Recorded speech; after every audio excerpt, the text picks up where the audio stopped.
Boom chakalaka. All right. Let's do this thing.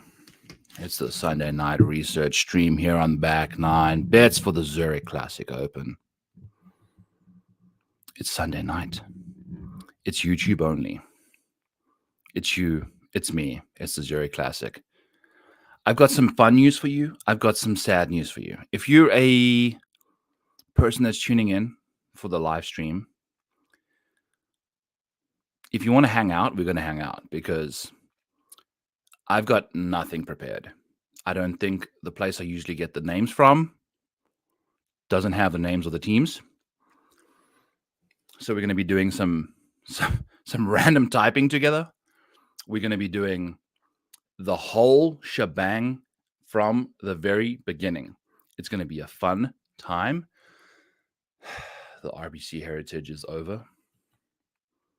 It's still being played, but it's over. Scotty Scheffler's 5 shots ahead of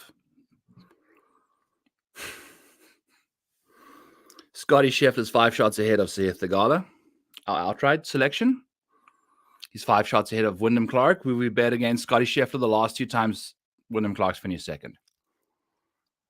If Scotty Scheffler didn't exist, we would have multiple guys in a playoff / winning tournaments. And here we are, still just throwing money away in the outright market. I'm also chewing on a sweet potato fry. But there's 3 holes left, and Scotty's got a 5-shot lead.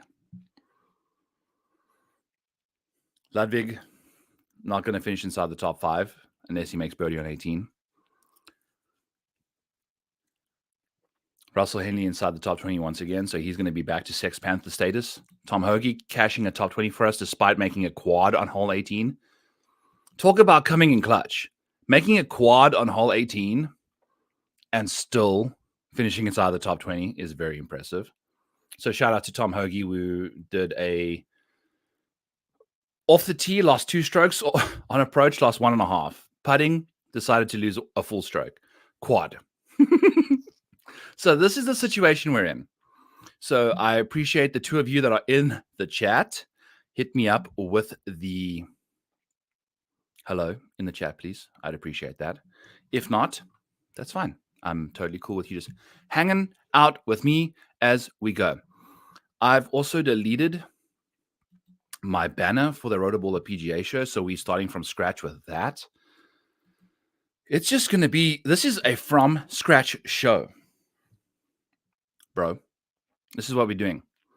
From scratch. So this is the Sunday night research stream. Zurich Classic. Deep diving all the guys we think are going to win this week. Use code Maniac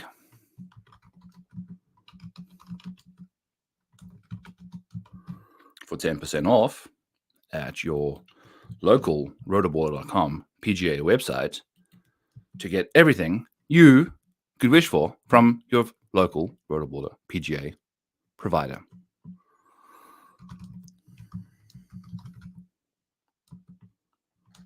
For 10% off. Boom. Beautiful. All right. Scroll at the bottom, add the banner, and here we go. There we go. Okay, so we got the banner up 4 minutes in. So I appreciate you guys showing up. Like I said, we are running heavily behind. We don't have too many. I don't have a team. I don't have a place I can find the teams. It seems crazy that Scotty's only 3 years older than Aberg. That's crazy. That does seem crazy. That's 1000% seems crazy. Ludwig. So we're behind the 8 ball to start off the research stream, but we're gonna do some Ludwig Oberg. Born in 1999. So he's not a 2000 baby. It makes us feel a little bit better. That's good, which is exactly what you're getting at. The fact that he's showing up on the PGA Tour in 2024. He's born in 99. So what's that, 25? Scotty is, how old is Scotty Scheffler? Scotty Scheffler is, according to Bing, when it tells me his age, Scotty Scheffler is an American. How old is Scotty Scheffler? Scotty Scheffler is an American professional golfer who plays on the PGA Tour. That's not what we're looking for. We're looking for his age. How old is Scotty Scheffler? Born in 96. So yeah, like you said, 3 years, literally. June, 3.5 years. Ludwig is born in October 91. So yeah, I mean, it's basically 3 years. That's incredible. Who the heck knows what the 3 years is going to do to save them both? They're both very old rookies, too. You feel me? You feel me? Okay, so let's pull up the screen here. We're gonna start slugging this thing away. This is by no means going to be a very good beginning. I hate to say it to you. If you're a live watcher, we're going to be from the get-go because we've got to build this thing still, unfortunately. This is the 1 week where the model doesn't quite work out. You got to just build your own thing. So I'm going to just quickly grind out some numbers, just grind out some teams. It's going to be a brutal watch. I appreciate you guys. I mean, we can maybe try to do this all together, but hey, I'm going to just pull up some team names here, and I'm not going to even try and look. I'm just going to type them up. I've got them like right over here. I don't know how to. I'm going to try a few things that might save us a million minutes. It's likely not gonna. Paste special. Unicode text. Okay. Here we go. I'm even going to hide my face to the left here. Then you guys can see. So if you ever have a situation, the journey of 1,000 miles starts with a single step. Casey, my man, you know, that's the definition of a grind. And look here, we're putting on the shades. Putting on the glasses. I'm also going to be eating some sweet potato fries and some chicken patties as we go. It's going to be a fun time. I got myself a little glass of water. I got back from a 45-mile bike ride today. It's been a good time. It's been a lot of fun living in Iowa. So data, text to columns.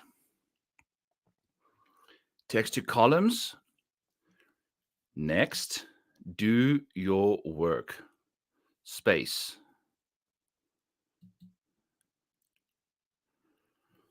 Next.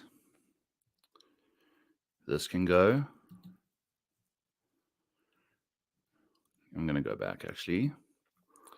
Next. Tab. Next. No.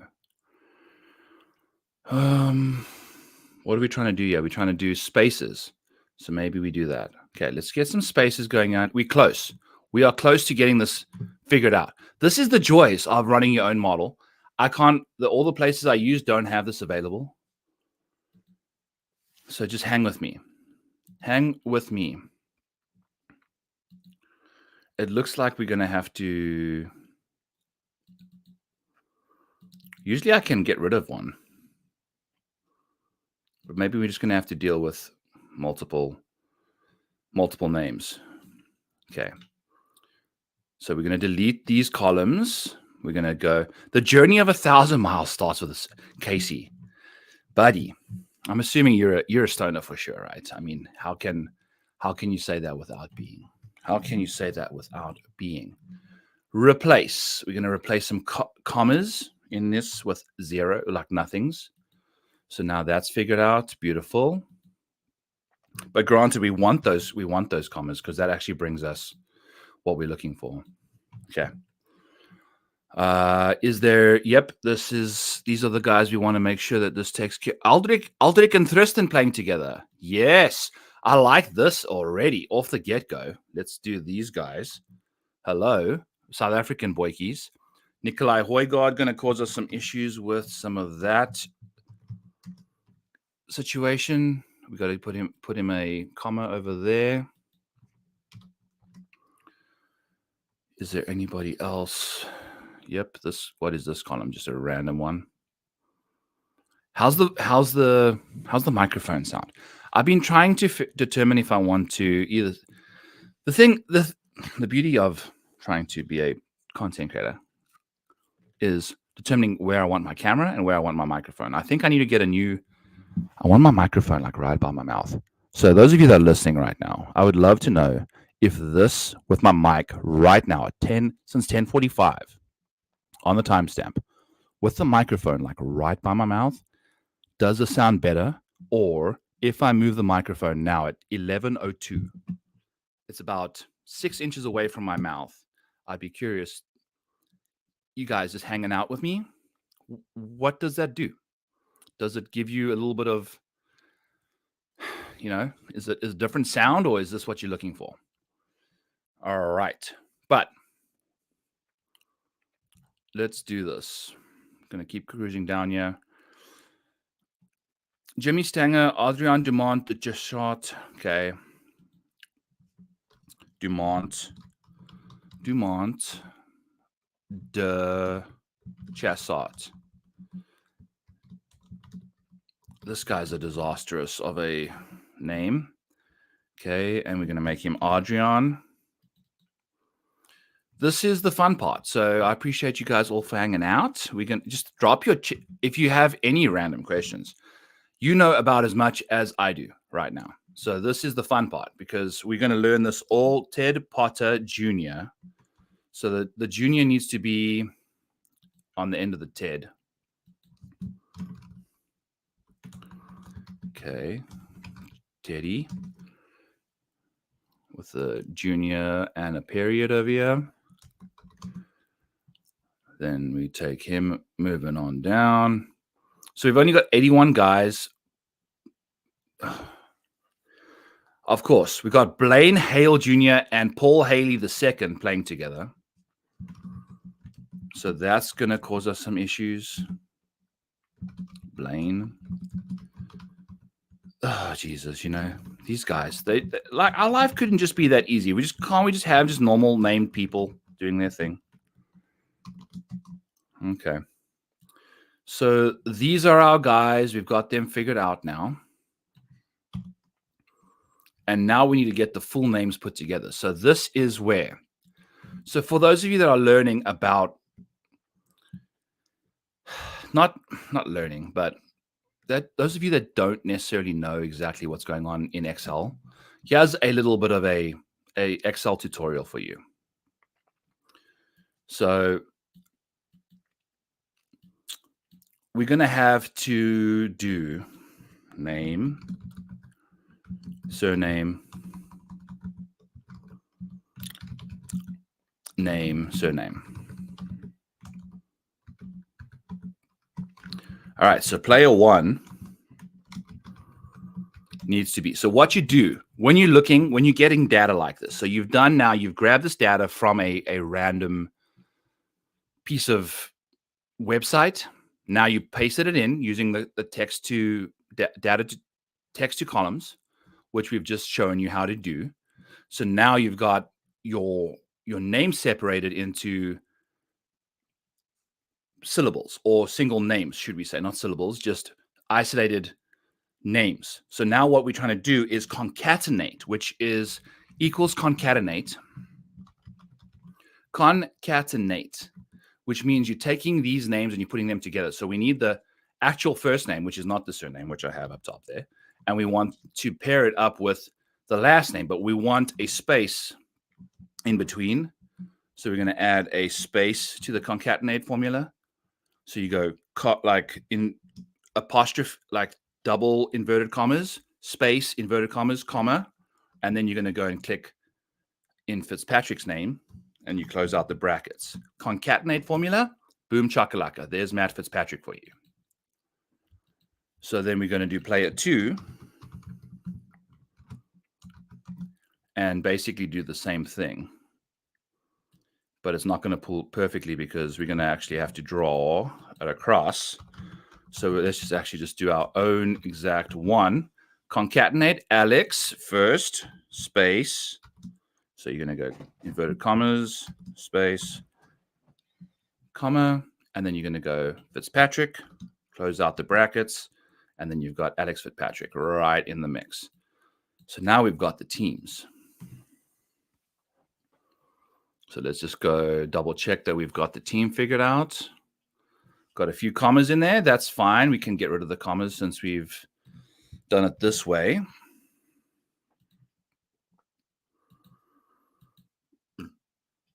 There we go. So now we got our squad. Nikolai Højgaard still causing us trouble.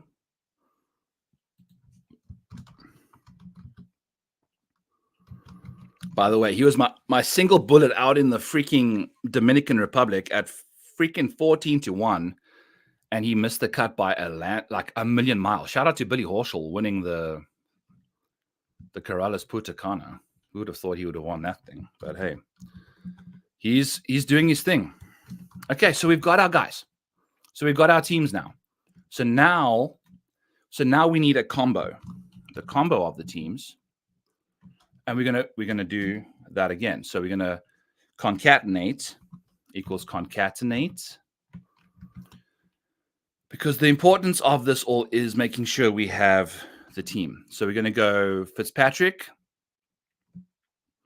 and then we're gonna do a space again, like we just did, space, and then we're gonna do Alex Fitzpatrick, who, by the way, I kind of fancy these two as a squad again. I think they're not terrible. Do I want to do and in the middle here, just to make sure that we've got that? It just looks better. Okay. And now we can figure out. So we got our combo team. We can just make this, I guess, team. And now we figure out exactly where we're going here. All right. So this is our blueprint. This is where we're starting off with.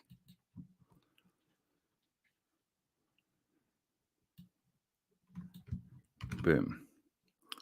All right. And now we're going to pull up last year's stuff. Because last year I had a really cool little thing built up, which we're gonna now start looking at exactly why we like this week so much. I actually am a big fan of this golf course. And we're going to pull up last year's stuff to kind of figure out exactly why. This golf course works out really nicely for good drivers and long iron golfers. If you can find a pair that does both well, oh boy, you're in good shape. You're in good shape. You are in good shape. So let's pull up 2023 Zurich Classic.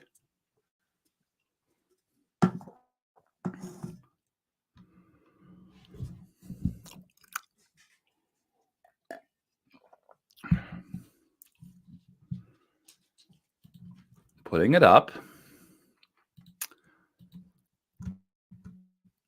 Okay. Casey, I'm not gonna lie to you. This is one of my favorite comments ever I've received on the live stream. A journey of 1,000 miles starts with a single step. To me, I'm an ADD guy. I've got like not like, and performance anxiety sounds weird to say, but I have that. Like I struggle to just do some. I always start my stream late. I always come with my articles late. You know, I'm a procrastinator. The 1,000 miles seems too significant to me before it makes, like, I work under pressure the best, so it's just so difficult for me to really get like in the mix as we're going. But I'm trying. It's tricky. It is what it is. But I appreciate that. All right. So I'm opening up the Zurich from last year. Why is it not showing on the screen? Because it's on my screen right now.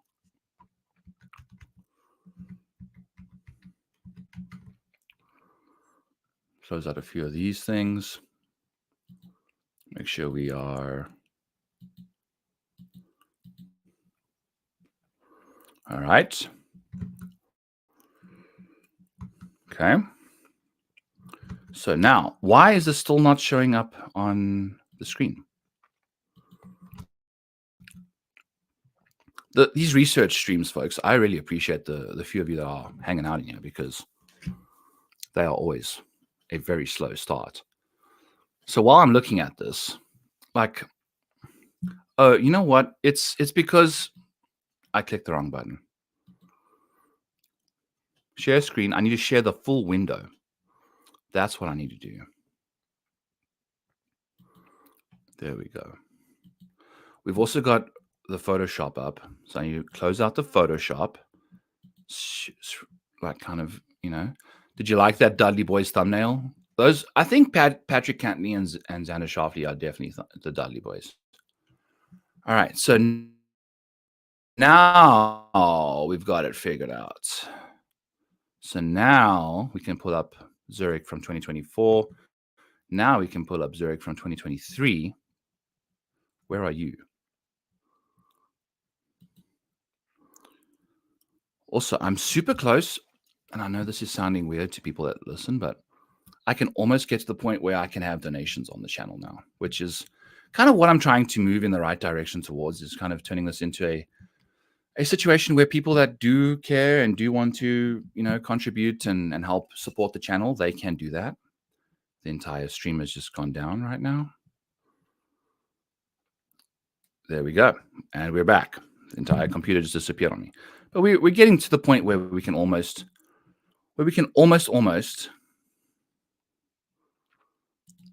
do our entire stream together. All right, so here's the teams from last year, which is exactly what I'm wanting to use. That's Dell match play. Leave that alone.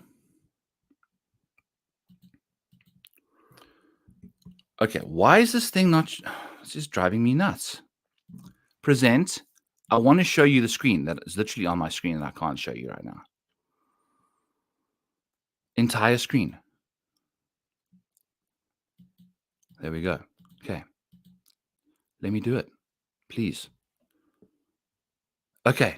Thank freaking God. It's just taken me forever to do. And of course, it's going to freeze on me now. Oh boy.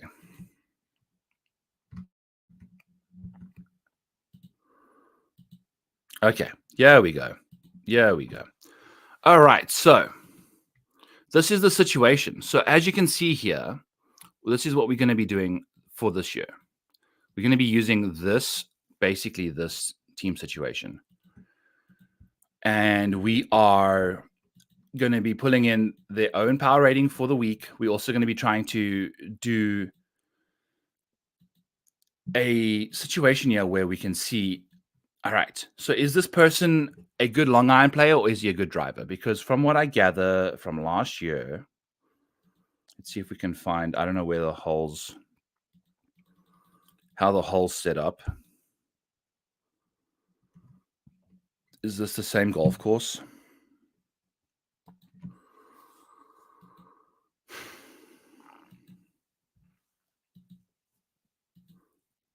Scorecard. 75-21. That seems really long. Seems like, yeah, that's not it. Okay. So why do I not have this in here properly? Did they change the distance of the course?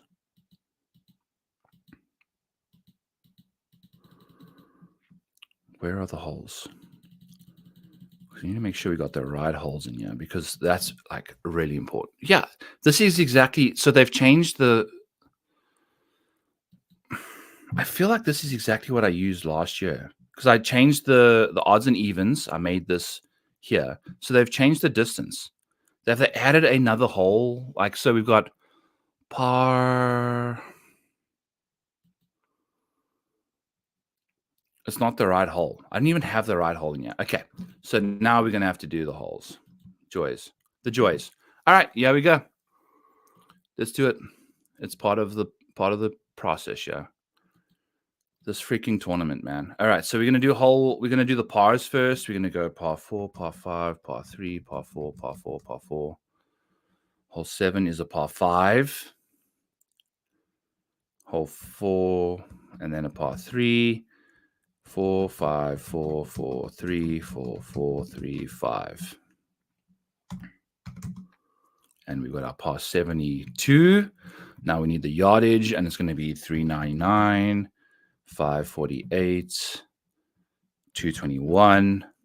Now notice the difference in the odds versus the evens, and how many par 3s there are on the odds holes and how many par 4s there are on the evens, because that's a very important distinguishing factor in this week. And that's why Xander and Patrick Cantley have typically thrived, yeah, but it's why they also gain more strokes playing alternate shot versus best ball.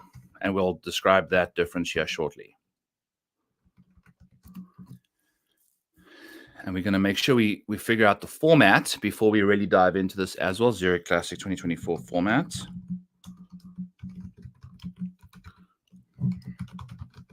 Because that's a very important part of the competition.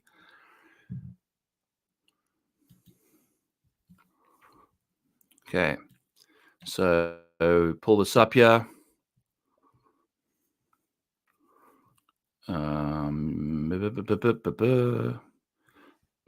80 teams.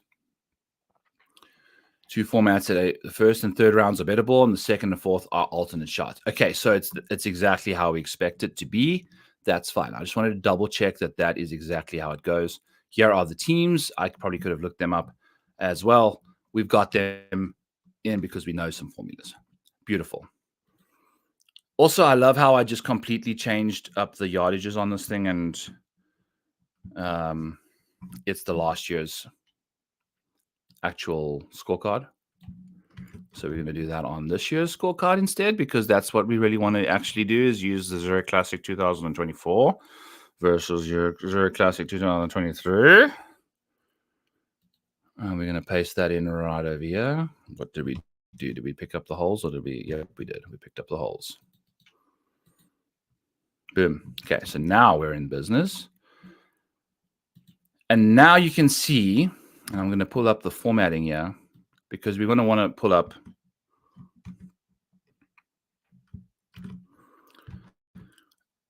it's a significant,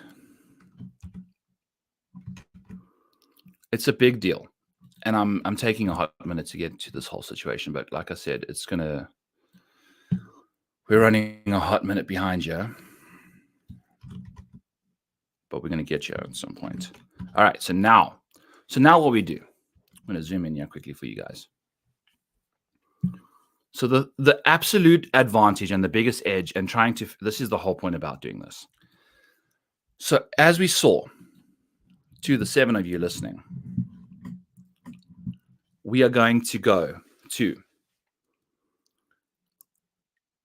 2 of the rounds are going to be alternating shots. So what we're going to have is, when you're looking at this tournament, just like the Ryder Cup, just like President's Cup, just like this week, you're going to have best ball and foursomes. So best ball means you're playing, it's going to be 4-ball and foursomes. That's typically the 2 distinguishing factors. And then you have singles, obviously, in Ryder Cup and President's Cup, but this week, no singles. So you're going to have foursomes and 4-ball. In 4-ball, you play 4 balls. So you're playing 4 balls. All of you play your ball. 4 balls are in play the entire time. In foursomes, you're playing some of the time. So you're playing your ball with your partner some of the time. Foursomes, some of the time.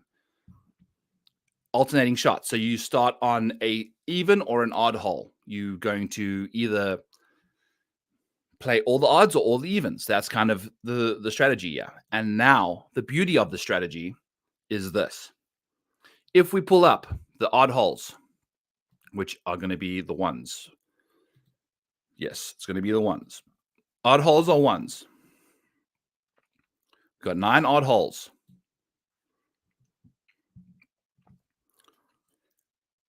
I'm going to let you look at this and see what you see here. These are the 9 holes. So in The four sims competition, when you're only hitting one tee shot per odd hole, aka hitting every other hole, we're going to have guys hitting 3 tee balls on the par 3s. And when you take a look at these par 3s, they have very unique distance. All 3 of these par 3s on the odd holes are 221 yards, 207, and 215. So you're going to be hitting these tee shots. The guys going off on the alternate shots, on the alternate holes, the uneven holes, the odd holes, 1s, 3s, 5s, 7s. They get the 2 par 5s, but they also get 3 par 3s, which means they're only hitting 6 of 9 tee shots. So these guys on the odd holes only have to hit 6 drives in the entire round. They hit multiple par 3 shots. They're hitting iron shots on the par 3. So they're hitting the 3 par 3 iron shots because you hit the first shot on those holes. So you're going to have the par 3s. You're going to have 3 of them. And then you're going to have your approach shots on the odd hole, on the even holes, excuse me. So if you're an odd hole tee shotter, like you're going off the odd holes with your tee shot, you're going to have 3 par 3s. And then on the approach shots, you are going to have a very unique situation here. Because remember, on the par 3s, you've got 3 approach shots that are 200 yards plus. Call them 200 yards to 221 yards. 3 approach shots in that range. If we go to the approach shots now, so now we're going to focus on the approach shots for the same person that would have been teeing off on the odd holes off the tee. These are the shots they hit on approach from the fairway or the rough, wherever their partners hit them. And only one of them is going to be a par 3 for their partner. So their partner will take the other par 3, which is also a 200-yard hole, but it's only one of the 3. So if you've got a partner that's got a par 3 deficiency, he needs to be the guy that tees off on the even holes because he's going to hit 8 drivers. As you can see here, we've only got 1 par 3, 6 par 4s, and 2 par 5s. So you've got a very significant driving edge going as the person who tees off on the even holes. This is it's like, I can't stress this enough. This is very important because it's going to happen 2 of the 4 rounds. What happens in the other 2 rounds? We're just looking for guys who make the most birdies. How they do in those 2 rounds is as big a lottery as possible. What you can predict the best is these rounds where each guy's hitting a specific shot from a specific proximity. The variability, the volatility of that kind of golf, it's still up there, but you can at least predict how those guys are going to play. So what we're going to see from an approach standpoint from these guys is, let's do this and say equals total yardage minus 300, okay? And just see what these guys have in to the green on all these approach shots. This is going to be their approach outside of the par 3. So remember, we've got these guys. These are the guys that are teeing off on the even holes. These are the guys that are going to be approaching the green on the... I'm having a tough time distinguishing between odds and evens. Odds and evens. We've already deciphered. The guys going off the odd holes will have 3 par 3s to go. They'll only have to tee off the tee with the driver on 6 of their 9 tee shots.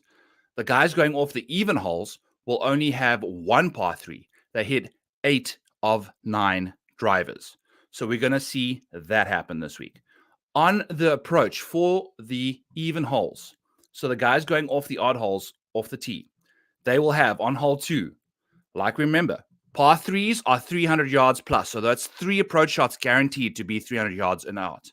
Then on hole 2, their approach is going to be from 248 or 200 plus, depending on how long this drive is. It's a par 5, they get an approach from there.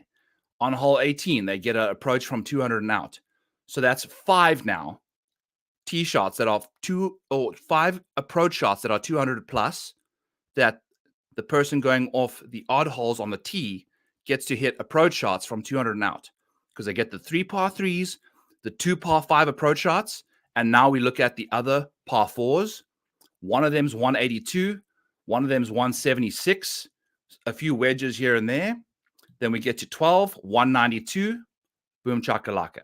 So very important. We've got 3 more additional. We got 4, 5 approach shots out of 9 that are from 176 yards. So 175 and out, we're going to see ridiculous amounts of shots from there. So you're going to see 5 on approach from the fairway and then 3 additional from the tee for these guys. So you're going to see at least 8 approach shots come from 175 and out for this dude teeing off on hole 1, hitting the approach shots on the even holes. So this is what we're trying to find out.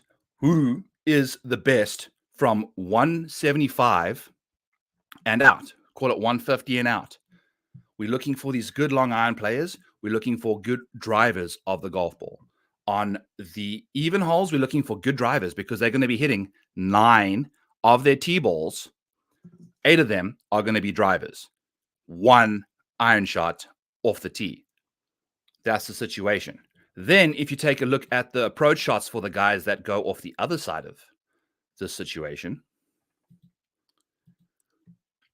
we've got like a lot of wedges. So if you're a good wedge player, you're in good shape because we're going to take 399 and just organically and generically minus 300 from that. You've got 99 yards in.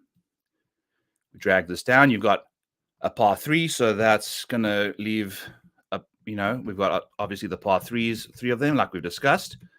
But the approach shots, once our guys that are going off the odd holes have hit their tee shots on the par 4s and par 5s, this is a 461-yard par 5.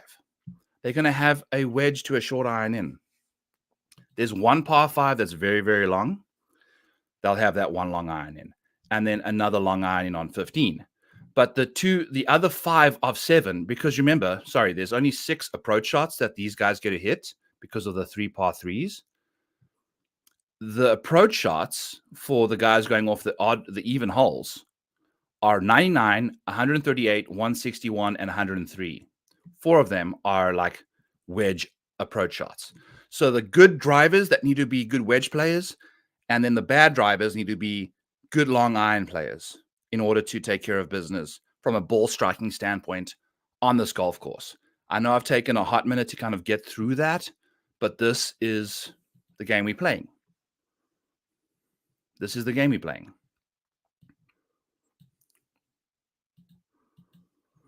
It's the game we are playing. So as you can see, this is it. Like we've got long irons on approaches on the even holes for guys teeing off on the odds, blah, blah, blah. I've kind of gone through that enough now. So that's what I'm trying to get through. One more time. On approach, we are looking for guys who are thriving on approach. On the odd holes, they get to get the 3 par 3s, and they avoid hitting driver on 3 additional holes because they get the par 3s to tee off on. You also want those guys who are good long iron players to be good on the, what are we doing here? The good iron players need to be on the odd holes. That's the situation. The good drivers need to be on the even holes. The good wedge players need to be the guys that are good drivers. So if you've got a good driver with good wedges, that's the optimal number for that person for the alternating shots. And if you got a good iron player from 200 plus, that's the guy you want to be going off on the odd holes because his long iron proximity numbers are going to help you out. So now we can dive into that. Whew, excuse me. Thank you for hanging out for that long-winded situation, but this is the situation we're in.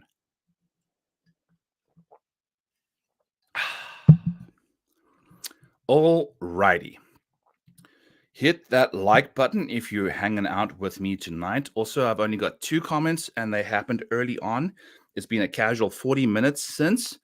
I'm falling asleep. And I'm the guy running the show. So you better get your guys' comments in there so I can hang out with y'all and have a good night. Let's take a peek here. Let's pull in this formula from both of them. I want to see what happens. Let's move it to our new book. And we're going to try and pull that in for our current situation because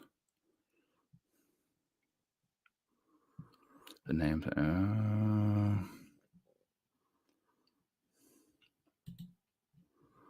Okay. All right. So we got our teams in here now. These are from the previous situation. We've got our team names. So this is pulling in power ratings. So I guess I developed a model for guys that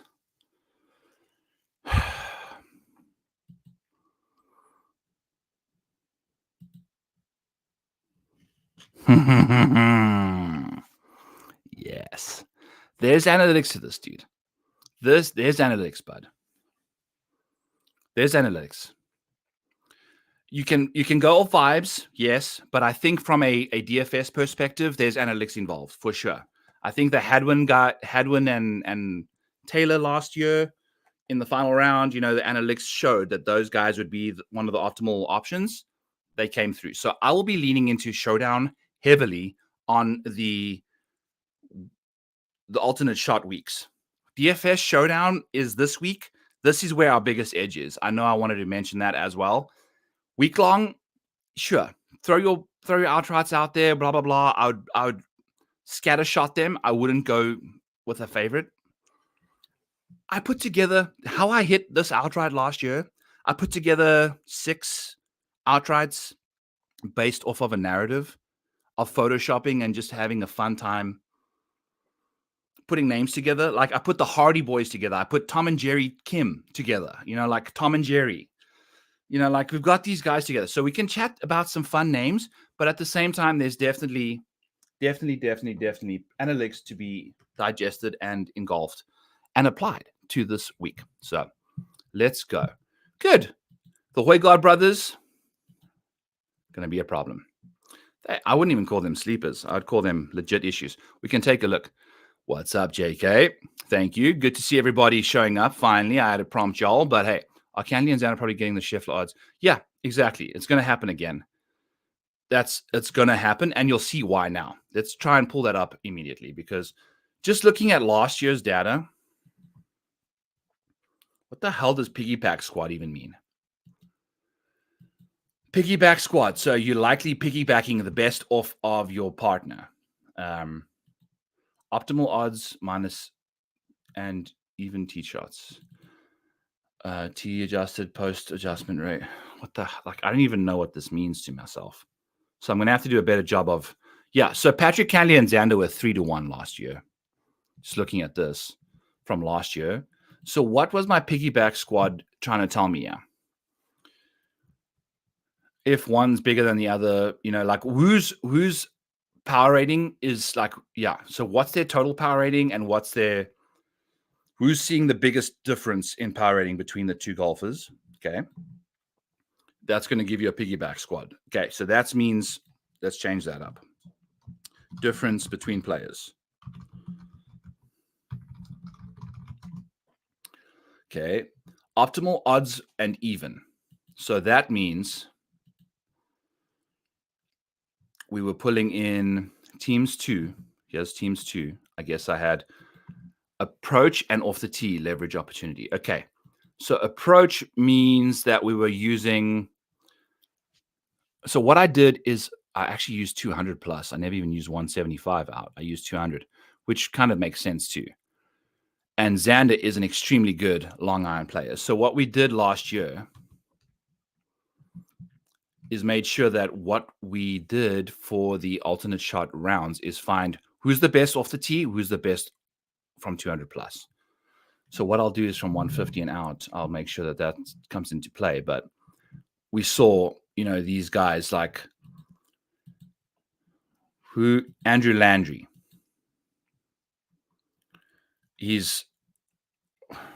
Approach leverage. Okay, a leverage opportunity. So this means that on the optimal holes, we've got guys that are going to be pulling in. I mean, Austin Cook from 200 out is disgustingly bad, whereas from 200 out Austin Cook from 200 out is solid. Andrew Landry from 200 out is very bad. So Austin Cook easily catches some seriously good steam in that department. And I think what we're doing is making sure that we've got, all right, so on this hole, so we've established that Andrew Landry is the poor long iron player. So Austin Cook needs to be the long iron guy. So he's going to go off on the odd holes. So what happens when he is going off the odd holes? We're going to have to figure out, okay, so Andrew Landry is actually a better driver than Austin Cook. So this is a very good T pairing because Austin Cook's the better long iron player. Andrew Landry, the better driver of the golf ball. So on the odd holes, Landry's going to hit on the even holes, Landry hits the driver. On the odd holes, Austin Cook's going to be hitting the approach shots on the par threes and 2 of the par 5 approach shots into the green from 200 plus. So that's the main reason why we found these guys to be a situation where we can find an edge, because you've got this driving and this 200 plus and out. We're going to make it 150 and out for the most part, but we're going to build this bad boy and figure out exactly who our guys are this week. So that's what we're doing. Okay. This is where we are. This is how we're doing it. This is where we are. This is how we're doing it. So we're going to go to Zurich 2024. We've got this in here already. I'm going to add our names. We're going to do Matthew Fitzpatrick over here. And this is also a completely different thing. And then we're going to do our other team over here. Okay. Boom. Matt Fitzpatrick, Zurich Classic 2023. That's not going to pull in anything. That's fine. We're going to change that and then start pulling in some stuff. Yeah. Dude, the way Xander and Cantley are playing right now, they're going to be less than 400 again. They were plus 300 the last year. So, like I said, going to be tricky for them to do their thing. Fitz, why is his stuff not pulling in? Because we're pulling in from the last year. So we're pulling in from Zurich Classic. We're pulling in from strokes gained 200 plus. Okay, we can do that. But this isn't even what we want. We want this one because we've got data golf IDs involved here too. Okay, so we're going to do one more pastings of. Paste these guys into our original thing over here. So player 1 there. Okay, good. We're going to make them all green until we kind of go on our own route. And then we're going to make sure that our player 2s are in.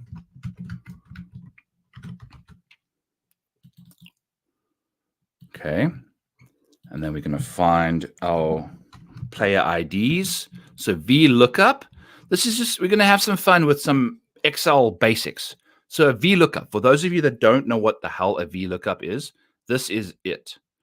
So when you're looking for something for somebody, as long as there's columns and your guys, your identifier or your primary variable is in the most left column, you can find anything to the right of that in another data set. So we're going to look for the ID of Matthew Fitzpatrick, and we're going to click VLOOKUP equals VLOOKUP, hit tab so that it goes through to the next thing. Then we go to Matt Fitzpatrick, click on his name, then you're going to hit comma. So now we're going to look for the data set that's going to be looking up Matthew Fitzpatrick's golfer ID, which is really important for us because our database uses a golfer ID a lot more than most people's do because we pull in from Data Golf and they put their stuff backwards. As you can see here, this is like a Data Golf data set, and it's got Chatfield, Davis, or Davis, Cameron, or Callum, like we've got these things that are backwards. So we're looking to transpose this to guys that have their name in the right way. And we've also got their full names over here and their data golf ID in column 5, because we've got full names that are in the right order and we've got full names that are in the opposite order, but we've got this is why the data golf ID is very important, because it can bring in data regardless of how the person's name fills into the database. So we only need 3 columns. So we're going J through L, because we've got the full name in the way we want it and our ID over here. Then we're going to hit comma. And because we want the 3rd column, we're going to hit 3. And then we're going to go comma again. We want it to be an exact match, which is a 0. False exact match is 0. Close the comma, close the bracket. Boom. There's Matthew Fitzpatrick's player ID. And then you go and you just hit this bottom right corner piece over here. And because we have it pulling in the entire situation, so I made a quick little edit. If you hit the entire table array over here and you hit F4, it locks this entire thing in. So when we drag it to Alex Fitzpatrick, it's going to make sure that this table array that we use to find the ID remains in columns J through L. Because when we drag it across to fit Alex, it's going to want to take J and L and jump it 1 or 2 blocks to the columns that it's part of as you drag. So you want to lock it in. You lock it in by hitting F4. Fun fact. Then you go and you hit this bottom corner here and you hit drag it down. It's going to drag down everything. We're going to see we've got a few random names that don't show up. We're going to have to deal with that now, because we've got some random names that don't have the right stuff in there. So this is the whole freaking joy of building this stuff. But we're going to get there. And, part of the live show is that you get to ask me questions, I guess. I think that's probably the best way to keep you guys entertained while I'm still freaking messing around with everything, yeah. But like you see, like Matthew Neesmith. Why is he all of a sudden Matt Neesmith? The same with Matthew Fitzpatrick. We've had to create a brand new freaking profile for this guy. So let's pull in all the zeros and the NAs so we can make sure we find the right numbers for these dudes. Okay. So we're going to go back to player ID at some point. I'm also going to hide all of this stuff here real quick. Okay. There's player ID. All right. I'm going to put this over here. Make sure we've got these guys pasted in there.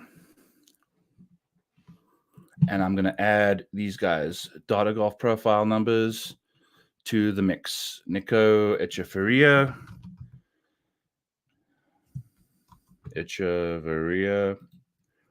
He's Nicholas Echeverria, but he's Nico Echeverria in some databases, and his data golf number is 22833. We've got KH Lee, which I know we have somewhere.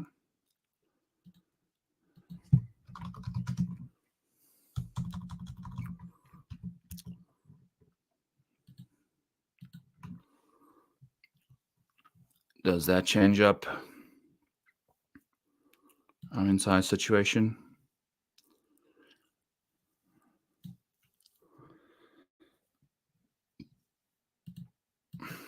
I don't know. So Nico's got his thing. KH still needs his. Okay. KH should typically get it, but I'm just going to actually know why he's not getting his thing, because I've got the wrong name in here.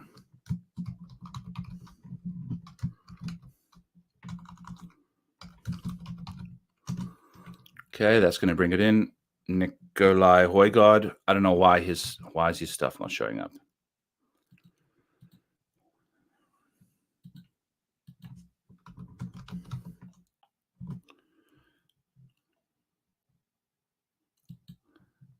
Oh.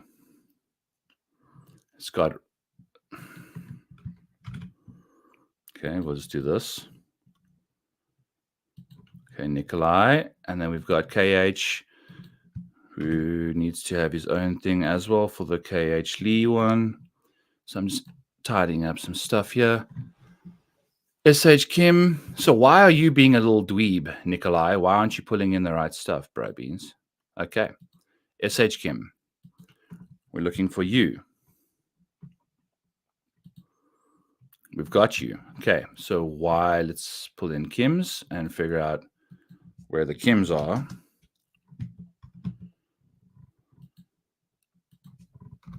Look how many goddamn Kims there are in this golf world that we live in. Where the hell is SH Seung Yun? Seung Yun. SH. Okay, he's in. He's got himself a data golf ID now. Good for him. So that means he's taken care of. Why the hell does this not update itself automatically? That's driving me insane. Blaine Hale Jr., I know that you've got yourself a data golf ID, I'm sure, at some point. But hey, maybe we don't. Blaine Hale. He's also new, so I haven't updated this for a while. I don't think he's part of the... But he's part of my thing. He is. Blaine Hale. 29, blah, blah, blah, blah, blah. Okay. So here's in. So we've got everybody here now. Now we need to figure out the other column, and then we are finally starting to get to the point where we can like actually find some answers.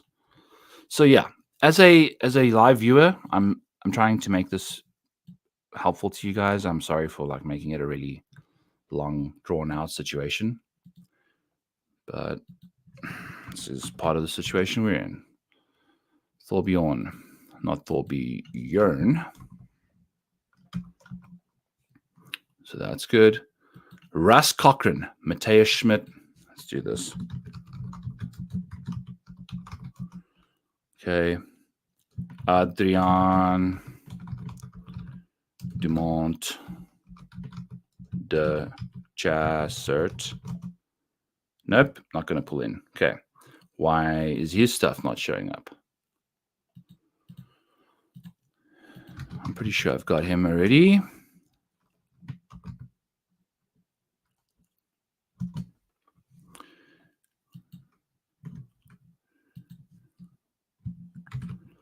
Okay.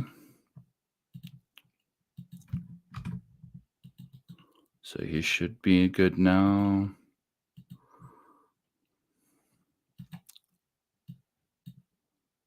No.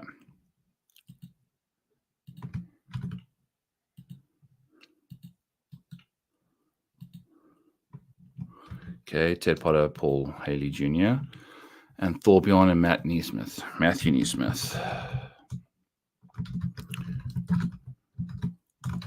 Okay, Matthew Neesmith. Don't know who these guys are. Rasmus Hogard. I don't even know if he's even part of our database. I know Nikolai is. I'm assuming Rasmus is as well. Asmus is part of our database. Why he's like, I don't understand why these names aren't pulling in, but hey, we're just taking care of business. Yeah, it's part of the late night research stream. Hoygard. Rasmus Hoygaard. Okay. Ted Potter Jr., don't really care about him. And what is Toasty doing playing with Ted Potter Jr.? Like, that just doesn't make any sense. Paul Haley and Blaine Hale Jr. playing together as well. Paul Haley's in the database. I literally have this dude. Why is he not? Because it's Paul Haley the second and not Paul Haley the first. Let's do Paul Haley. Okay. Russ, I don't know who you are. I don't really care about you guys. Let's get into the freaking party here. All right. Now we're going. We've got all our player IDs figured out. Now it's power rating time. So this is putting up VLOOKUPs from the Zurich from 2023.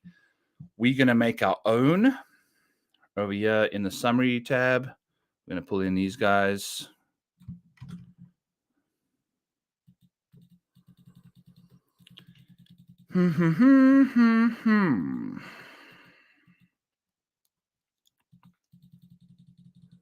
Settings, HG, yeah, there we go. Okay, now we are here. So let's do this. Let's make sure we got the right stuff. Also, I've got the wrong. I need to get you all the way over here because I'm not clicking a million buttons to get all the way over there every time. We've got these guys in the wrong spot. Some of these pairings have to be drawn out of a hat. Oh, dude, exactly. I think that's exactly the thing. Is like this Ted Potter, Alejandro Tosti. It's just, I think they give all these old dudes some love from the past. Like, all right, hey buddy, you want to play some golf this week on the PGA Tour? Who was it? It was it Ben Crane or someone like that whose dad played with them. And what happened was his dad made the cut as one of the oldest guys to ever make the cut on a PGA Tour event, but it was because he was playing with his son, but also he was playing better than his son. So it actually kind of helped out. But the fact that the team event kind of catches these PGA Tour records is still kind of BS because, like there's no way he actually would have made the cut had he not played in a team event. So you've got to always remember that when you're kind of looking at all that stuff. But it is what it is. It's a fun event. We're all having a good time betting all this crap. So blah, blah, blah, blah, blah, blah, blah. Let's take a look here. So we're going to go all the way to the end of the model. Pull it down to the bottom. There we go. Make sure that we've got our stuff, bringing in everything we need. Boom, boom, boom. We're getting there, folks. I appreciate every one of you for hanging tight.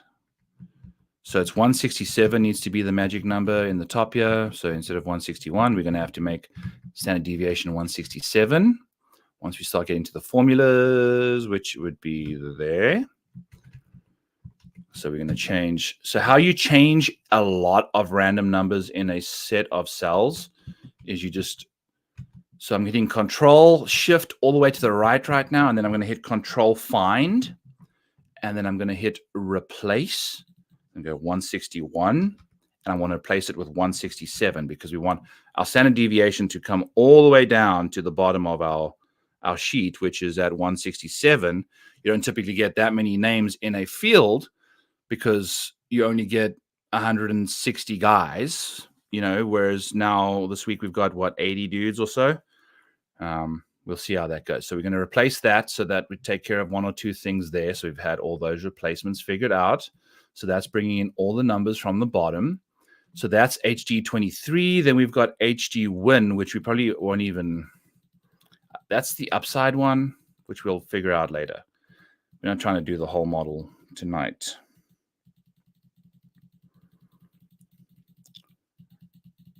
Where are you? HG Win.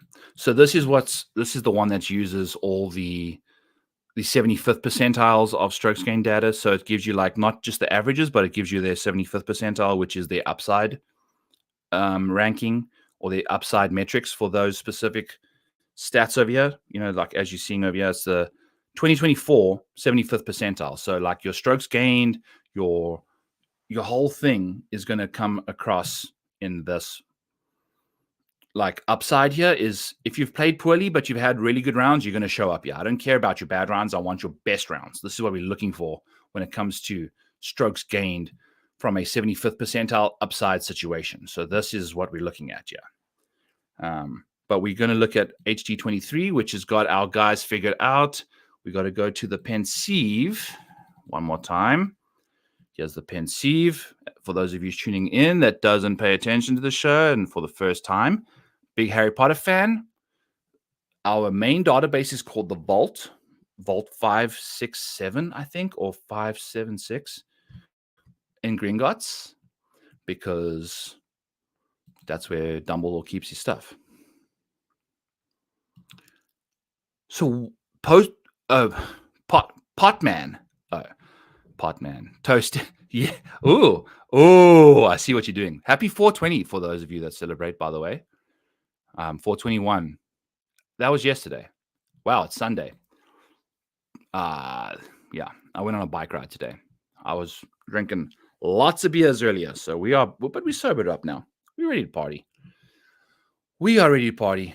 All right. So obviously our database doesn't have the Zurich. I wonder if I can find a spot. This is for Harbortown, hole by hole. By the way, for those of you folks, for those of you that follow me on Twitter, X at the Model Maniac, we had ourselves a week. We hit 4 out of 4 plus money bets. Cam Young over 4.5 birdies in round 1. Round 2, Fitz over his 3.5 birdies. Round 3, Scotty Scheffler, bogey-free round, plus 500. Cash that shizness. Today, JT Poston, plus 3.5 birdies. Someone was looking for an extra play yesterday in the round 3. Gave him a Steven Yeager over 3.5 birdies. Cashed. Matthew Fitzpatrick, we also live added that at plus 450. Didn't happen. Tough scenes, but you're still celebrating. The day didn't. Yeah, my boy. I love it. I love it. All right, so let's get back to our situation. Yeah, I don't know. Do we have a situation where we can find prior results as squads? I don't even know if that's going to work. We'll have to. It's going to take too much time for me to do. I don't feel like doing that right now. We'll pull in some stuff, because if I try to pull up the Zurich in Data Golf, they don't even have the Zurich Classic, so I can't even pull up recent results there. We'll just go in blind. We're going to just go in blind, but we've got our thing over here, so we're going to do that. All right. So this is the model that we need. This is what we need to figure out. So our power rating is coming in from the thingy. We know that. Okay.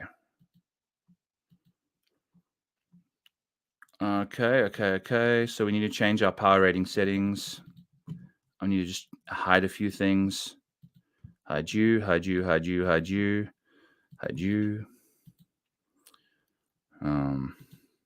gonna hide that. I'm gonna hide you. Okay. That hasn't updated yet. Annual settings, blah, blah, blah. Key stats. We don't have any of those. So we want to make sure that our model's firing on all cylinders now for the optimal portion. So course history doesn't matter. Diddly squat. Over here, recent form. Sure. Let's call it 20%. 80% stats. 20% recent, like not even 20. It's like just 2024, basically. And then we're going to change up one or two things here. So driving, I don't really care about courses shorter than 7,400 yards. We're just going to change that to 0. Just change it to strokes gained off the tee. Just go distance. I feel like just nuke it out there, call it a day, have a good time. So let's go 7% distance. Let's go 8% strokes gained off the tee. Or we just go 5. That's probably the way to go. 5% strokes gained off the tee, 5% distance, 5% off the tee in 2024. Okay. Do that. 5% off the tee for 2020. We're changing the winning thing, which is not good. It means we're messing with some stats because we want to change the actual normal one. I'm all over the place again. Set HG. We need I've got far too much shit open. I've got like a bunch of showdown stuff. Okay. Here we go, Byron. Come on. Hide that. There we go. Okay. Now we're cooking. Set 23. This is what I'm looking for. This is where we do our model settings. Bam. All right. So we go 5 off the tee. 5 off the tee this year. 5. Not even doing that. We're doing 0, and we're doing a little bit of distance. Around the green, I don't think that's nearly as important this week. You got to make sure that you are tidy, but you got to make sure you can make tons of birdies. This week, you got to make sure you can capitalize on the par 5s. Very important. You got to make sure you can putt. I think the guys that can putt really well this week can really take care of business. So let's make sure that we've got some good putting for this year. Putting putt in 2024. Let's do 5. Let's just change that to 0. Let's change the Poa Triv to 0. 5 in strokes gained putting in 2023, and then 5 from 5 to 15 feet. We'll just leave that for now because we don't have that available to us because we don't have 5 to 15 feet loaded up in our model yet. But we've got the model built, which is good. We want 0 on the history front, which we need to change back in our other model.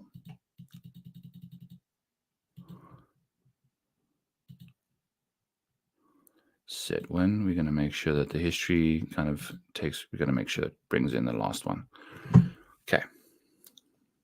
Here we go. Here we go.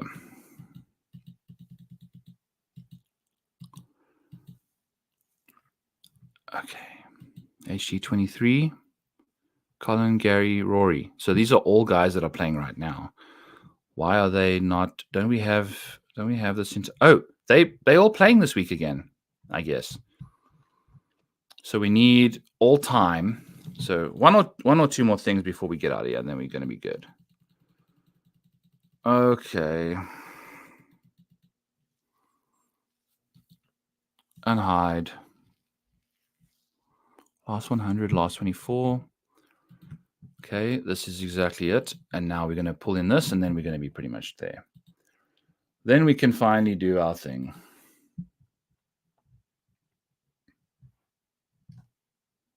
Query tool. Not the last 6 months. We want custom date range. We want for the current top 150 starting this year in January 1st and the date ending yesterday. Okay, here's this. Pan and Yu versus Novak Thompson versus Kim and Chan. Kim. Pan, dude, see it? You know what? I love how you show up here and saying Bryce Garnett and blah, blah, blah. And then all of a sudden Bryce Garnett's like right in the mix. You know, I started paying way more attention to Bryce Garnett as you mentioned that. Because it's just so funny that you mentioned it. And I was like, no, he's definitely not doing well. And he actually did well. Playing nicely this week. Bryce Garnett and the rest of your gang doing some solid stuff. The query tool taking forever, but we are good to go. So here it is. So this is why we need a data golf ID. Because like when Will Zalatoris shows up as Zalatoris Will, we've got a problem. We need some sort of a metric to kind of take care of business for us because we've got Scotty Scheffler versus Scheffler Scotty, which is how some of the data comes across for us, unfortunately. And then sometimes data comes with the word null in it. So you got to go find null, replace it with a bunch of nothings, and replace that 1,344 times because guess what? The players in this tournament are going to have like, what is going on here right now? Oh, Taylor Gooch is not part of the team, but he's part of the top 150 over the last year. Like since 2024 has begun, he's actually finding himself in the mix there. So good for Taylor Gooch. Let's add these guys to the mix here. Okay. Why? Okay, because now when the tournament starts, we'll have the exact field in the mixture, but till then we just got to do the guys that are in the top 150. Now we're going to do the last 100 rounds, custom rounds, 100. Query that, and then toss these dudes in here. Okay. Beautiful.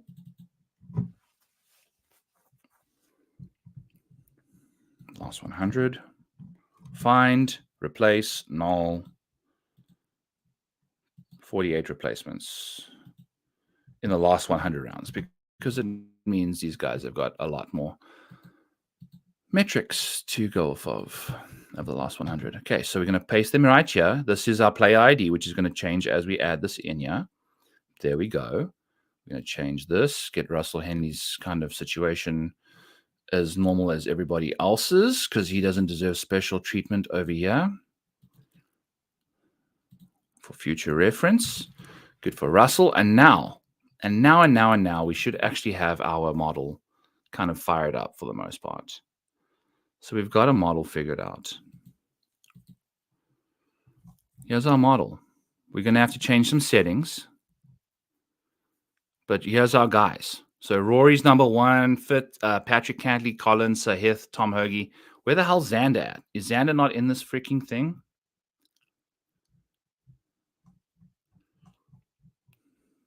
What is going on here?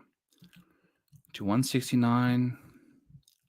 Yeah, it's pulling in all the right stuff. Where is Xander at? He has to be in this thing.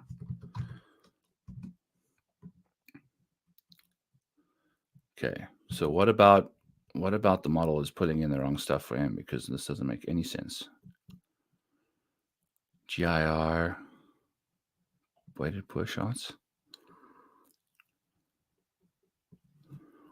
What is going on here, folks? Is Xander's number the right number?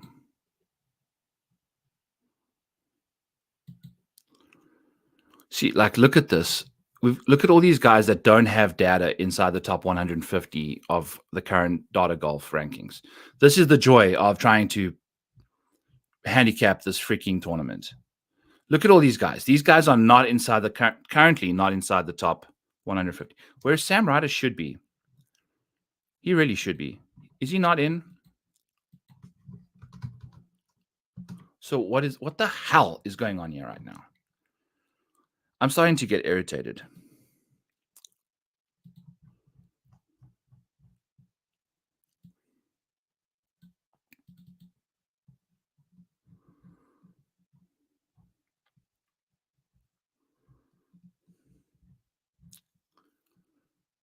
Why?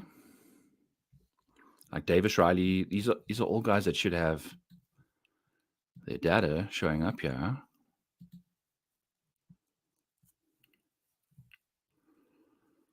Xander's still not showing up. Oh my god, this is the fun part about doing your own goddamn model. Oh my god, what the hell's going on here? Xander's play ID is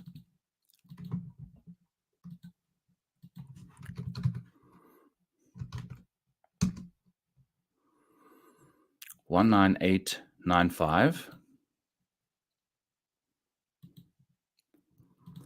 Okay, so why is Xander Schauffele coming across as a very bad play this week? No matter what the model settings are, it shouldn't be. Like the green rig, like what is going on here? Ugh.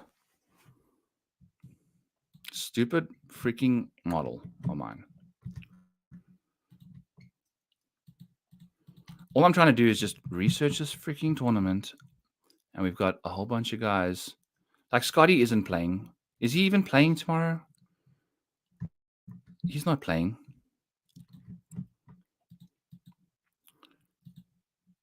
I thought I added these guys to this mix, yeah. This is still the same thing. I was changing everything on this guy. Okay. That's why. Fun times. All right.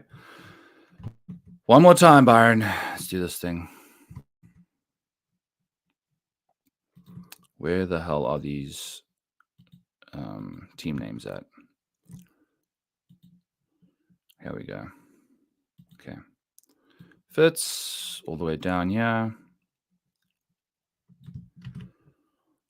So now we're finally starting to get to the point where we can play some golf.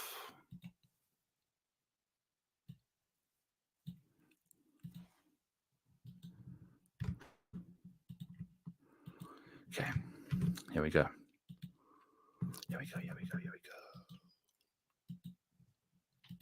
Okay. In. Beautiful. Look at all that. Look at all this red. Jesus. Where the hell is everybody? Got a little bit of Doug Gim. Like, surely, Jonathan, like, Where's the love for these guys? Golly, they don't have any. Like, I feel like this field's going to be pretty bad. It's going to be hard to find metrics for these dudes.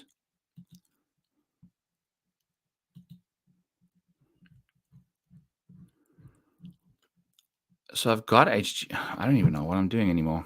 I'm in HG win now, all of a sudden. But it's all good. Okay.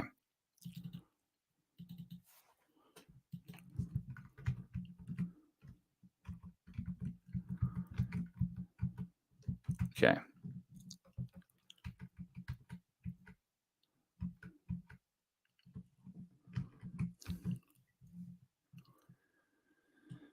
Let's go.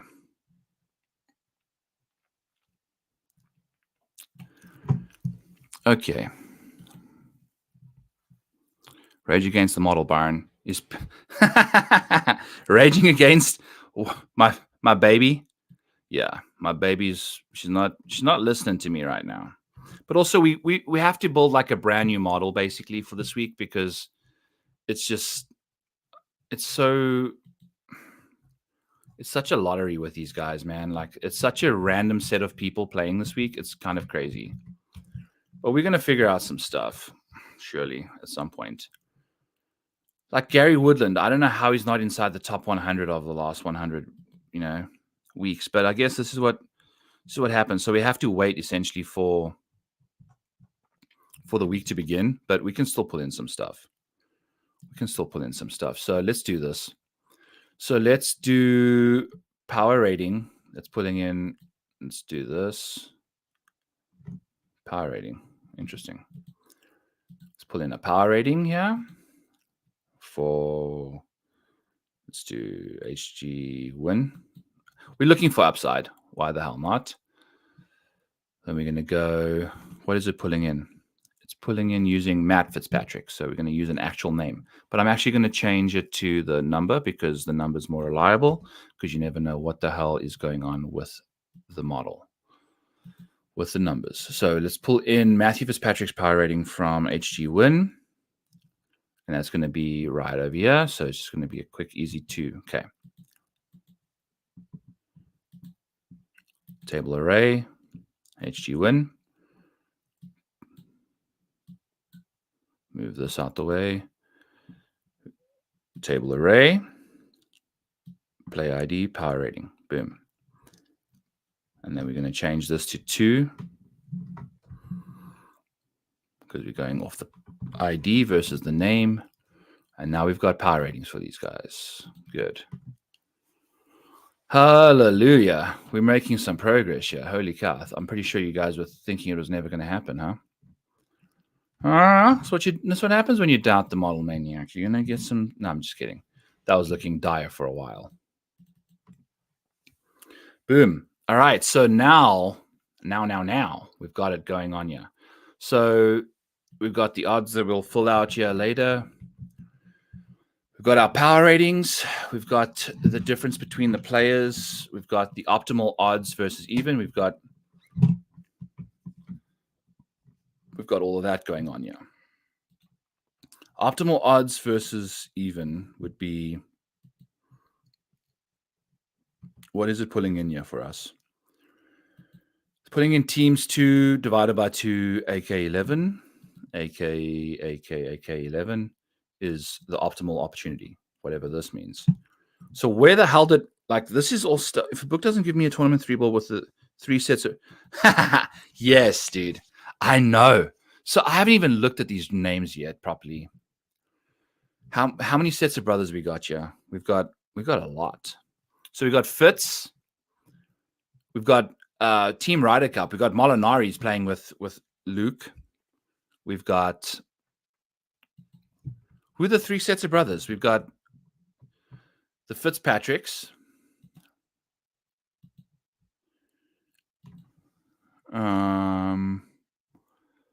It's not the Molinaris. It's not. Is it the Hoygards? Yep, we got the Hoygards and the Cooties. Okay, perfect. Thank you. I appreciate that, Aaron. Cool. All right. What is this? Adjusted rank. What the hell does that even mean? Cootie, Fitz, and Hoygaard. Yep, those are the boys. So which one of those three wins? They've got really interesting. I would imagine the Fitzpatrick brothers are the shortest of the two, but I mean, I'd imagine the Hoygaards can potentially take some damage for sure. I think they'll be just fine.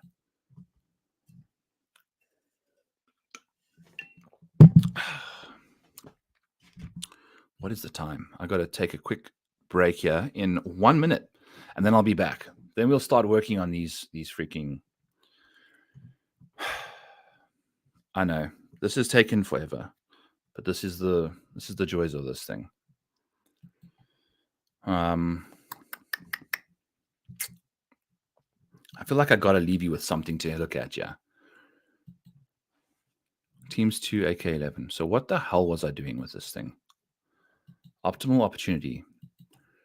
Okay, so it's like your best ranking is in here. Okay. I would imagine this is pulling in odds or evens stuff. So if B2 is bigger than E2, which means that his long iron, so Matthew Fitzpatrick's long irons is better than Alex Fitzpatrick's long irons, we're going to look for the difference, and then we're going to add the difference between their off the tee. So we're going to, if we've got a good iron player, we're going to make sure that we add the opposite, like we're going to take away their driving ability to kind of stack up the other person's driving ability into that situation, which makes a ton of sense. Okay. I'm with 2023 Byron, yeah.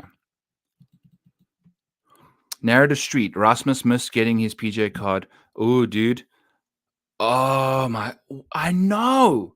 Isn't that, dude? Imagine being like that. Like, imagine Maronk freaking. That is such a dweeb move. Just kind of taking someone's PJ Tour card and then just absolutely dominating. Like, just bodying the guy by going to the live. You know, like, okay, sure, I took your card, and you know what? I'm actually not going to use it. Like, that's such a dick move. Such a dweeb move. All right, so I need to pull in Fitz's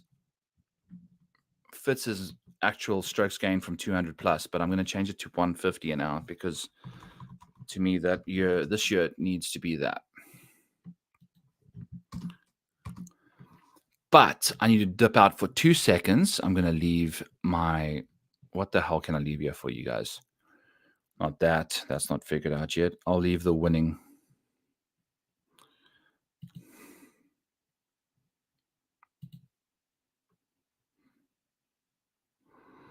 That's what these guys do. It's like they show up and they like, you know what? This isn't actually for me. I'm going to go take the bag. What a dweeb. All right. Anyway, let's see what the rankings look like here. The best rankings, which kind of checks out. We've got guys that have got some random stuff. I'm just going to leave this here. I need to disappear for 2 seconds. I will be back in 5 minutes or so, and then we can continue. I know this has been an absolute slug. I apologize to those of you that are joining live. It's just part of the show, you know. We're trying to build this thing so we can have an edge for the week. Building a new model, basically, every time we go around. So that's what we have to do. It's what we do. We're going to do it, and we're going to have some fun. But I'll be back in a few seconds. I'll catch you guys in a little bit. Till then, I will leave you with what I would imagine is one of the better screens on the screen, yeah, right now. BRB. I'll be back in 5. I'm going to actually just make a banner here, so if anyone shows up, I can tell them I'll be back in. Out to lunch. Let's do this. Out to supper. Be back in 5.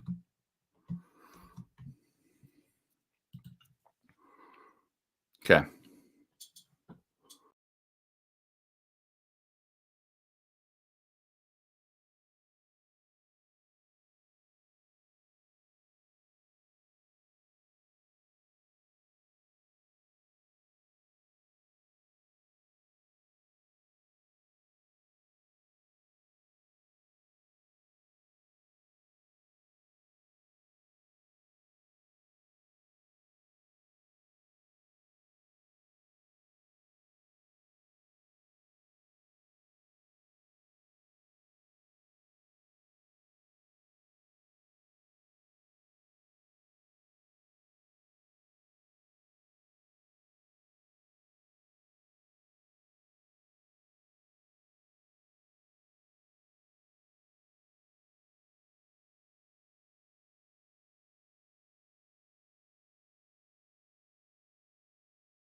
All right, we're back. We're back. We are back. And it's time to get this stuff freaking figured out now. What is this Teams 2 doing here? Okay, we need this pasted in here, it looks like. No, we just need the names. Okay. And then it's going to bring in that stuff. All right, okay. We're so close. We are very close to getting to the point where we need to be.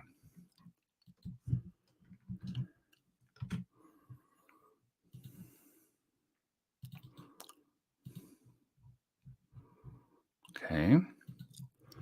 Then we're going to do you. This is probably the longest I've ever taken to get to the actual like nitty-gritties of the whole thing, but this is the world we live in, man. Okay. So we've got all this stuff in here.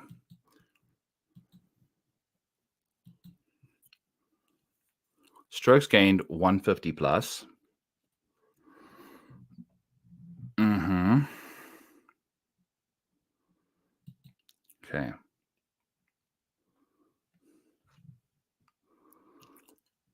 $150 plus.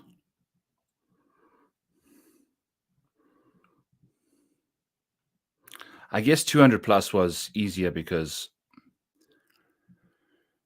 let's do that. Let's just do 200 plus since I did it last year.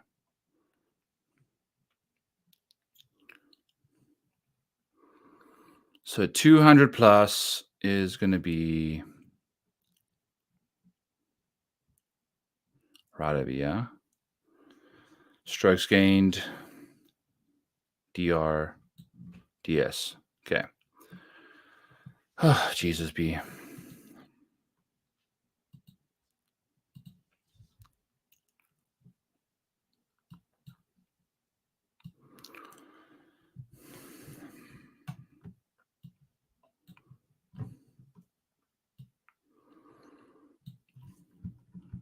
Okay.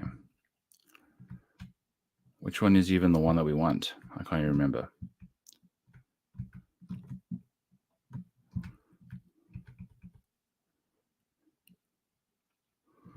I can't even remember.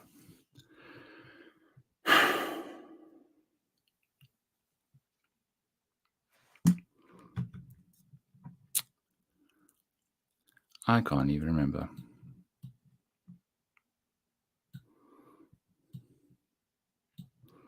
What are we pulling in here? Where are we pulling it in from? Okay, it's the one on the right. All right, here we go. Geez, Byron. Let's get it together, yeah, bud.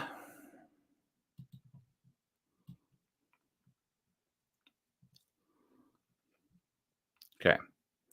All the way. All the way. He could go all the way. From 200 and out is going to be DS. That's our column. Okay, column index. Whether is this even correct? 72, we will wait and see. HG win from here to here. Where does 73 take us? To the promised land. 73 is right there. Good shots from that range. Interesting. We're looking for strokes gained. We're looking for one. We're looking for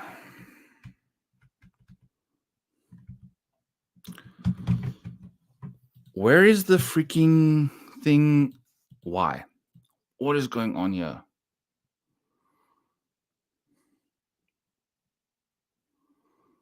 Strokes gained 70. Okay.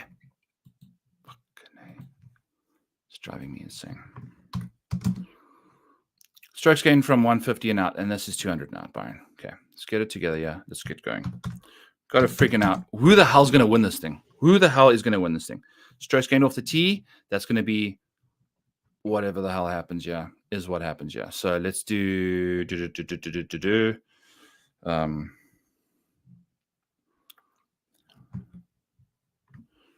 We're going to do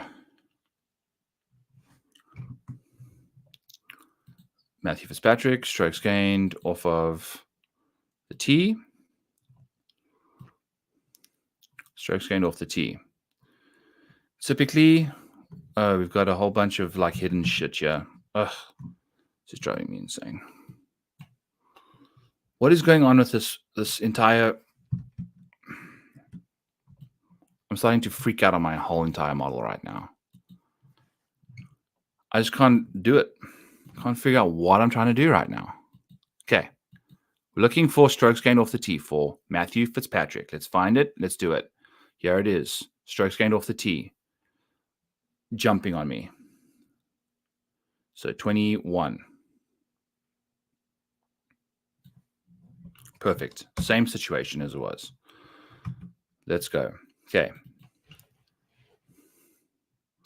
All right. So we're going to keep this the same. We're going to keep that different. We're going to keep the 21 the same. Okay. We're going to keep this the same. And then we're going to just paste these two bad boys in here.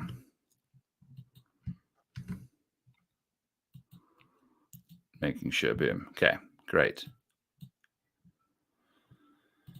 Okay, now we're moving in the right direction.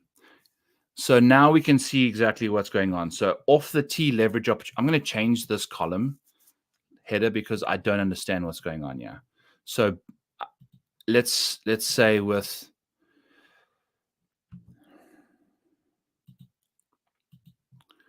So B2 being greater than E2, which means he's a better long iron player, which means you're looking for... This is going to give you your approach leverage opportunity, whatever that hell means. So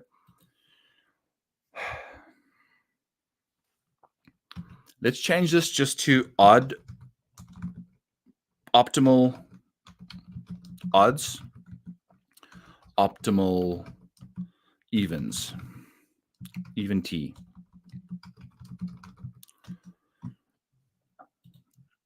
Even tee shots, even... There we go. Okay. Odd tee shots.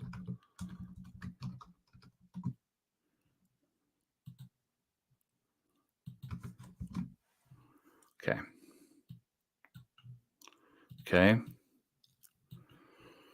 So what this is doing now, so I would imagine, so on the odd holes, as we just to make double sure, I want to make sure that I'm talking the right stuff here. Let's go double check the holes. Why is the hole still all the way a million tabs clicking away when it should be nearby? It should be, and I'm probably overlooking it already as well. Where are the holes at? Did I hide them? Did I hide the holes? And hide. Holes. Where are the holes at?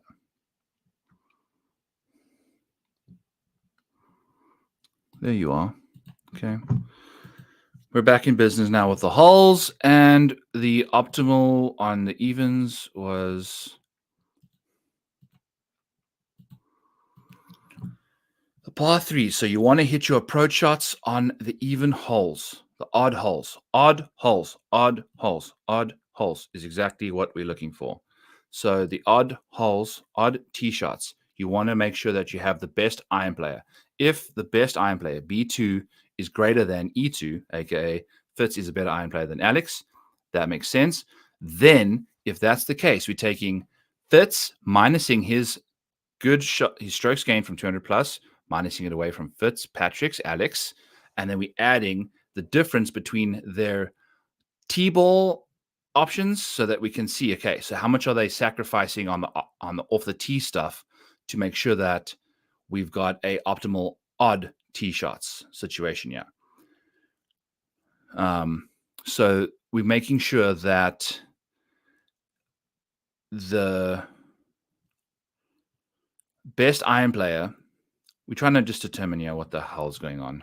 I keep forgetting what I'm trying to do.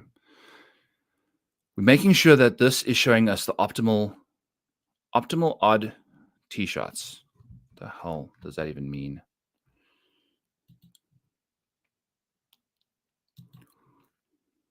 What the hell does it even mean? So the even, so it's trying to tell us here which one needs to happen.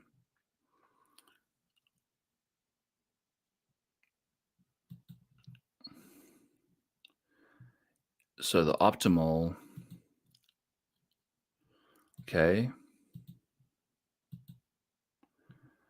So even tee shots is taking C2, which is off the tee, and it's saying, okay, who's the best driver of the golf ball?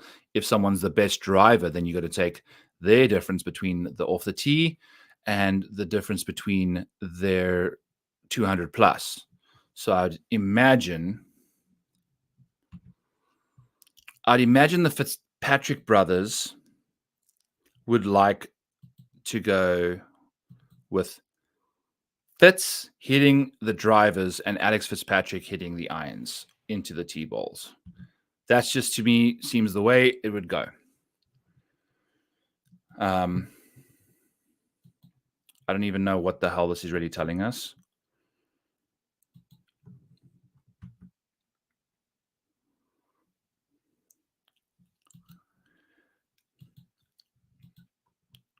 Okay, so I guess what we were trying to do here earlier is saying optimal approach versus optimal off the tee, which would be the best option, because it's taking the best and then minusing the rest from there. So their best option is taking the tee ball from player 2, which would be Fitz, which is Alex.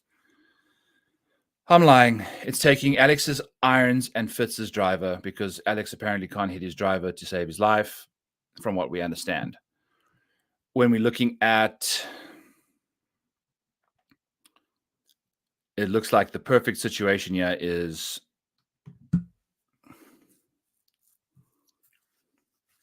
Shane. I wish I figured out how to make this strokes gained leverage. What does this even mean? Okay. So it's just taking the actual 200 pluses and checking who's the best. Shane Lowry's incredibly good from the long iron range, I would imagine. Strokes gained. So we're looking for optimal high upside. Yep. Okay. Rory is going to be the guy you're looking for off the tee. So obviously we're going to take Rory on the even holes and Lowry on the odds. He's the iron guy. Rory's the driver. If you were putting Shane Lowry as the driver of the golf ball, that doesn't make any sense whatsoever. I would imagine Rory hits all the drives. Shane hits all the irons.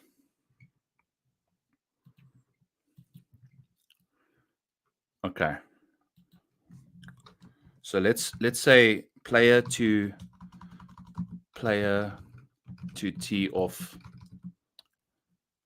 odd holes.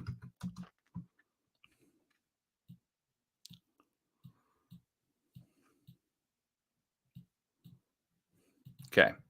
So what this is telling us is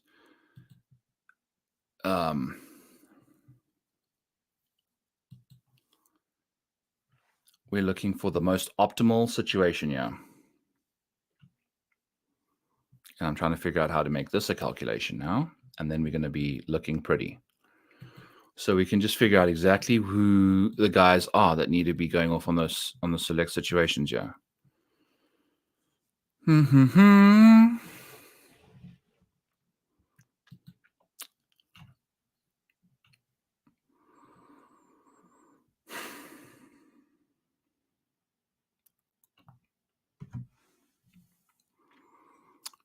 So this is taking that and that, whichever taking the biggest one and making it there. So the optimal for these two is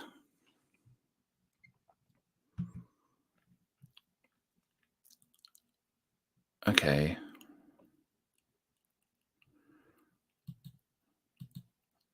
Oh, Byron. So we're looking at Fitz and Fitz, both of them. How do we determine what their best pairing would be?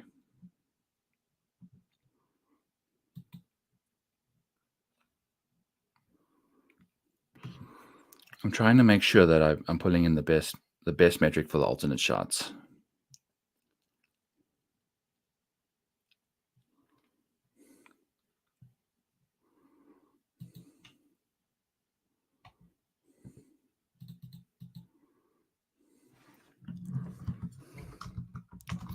Okay.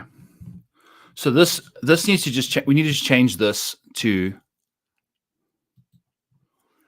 I'm actually just going to change. Oh boy.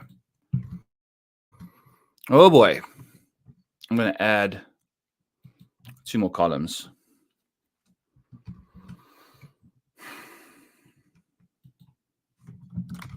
And just do this because I'm struggling to understand my own thing here.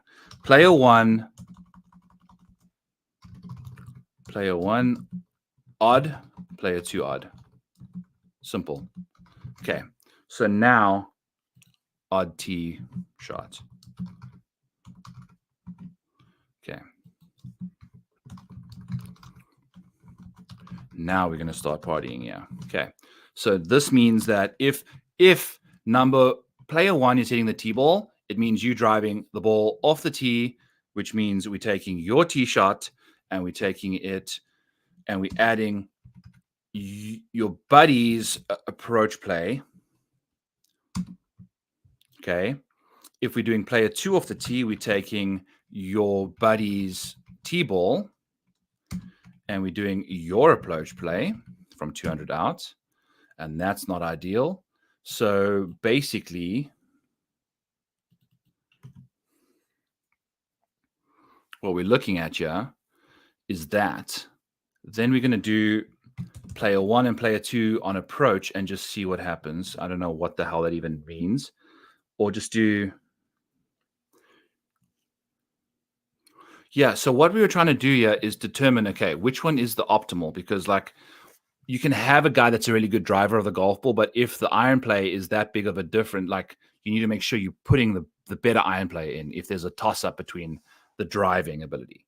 So you're really trying to look, and this is exactly, look, take a look at the Xander Schauffele, Patrick Cantlay situation. There's a significant advantage to one of them going off versus the other. We'll look here right now.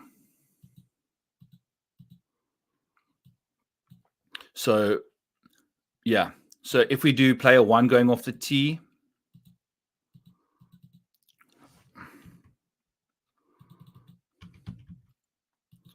cool. Won't even let me click the box right now. Fun times. Fun times. I hate my computer right now. I'm losing my stuff. So time to eat a freaking chicken patty. While I'm at it, the stupid ass computer is driving me nuts. But as you can see here, the fits. I keep saying, I'm just saying the most random shit right now. The Fitzpatrick brothers are going to be a fun one. Xander, as you can see, makes tons of sense. This is my original thing that I was trying to do, which we figured out. Okay, let's close all this stuff.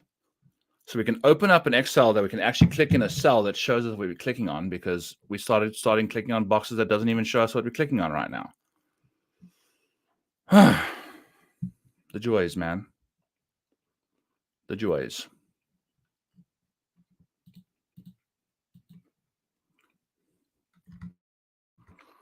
Okay, now we're back to business, yeah.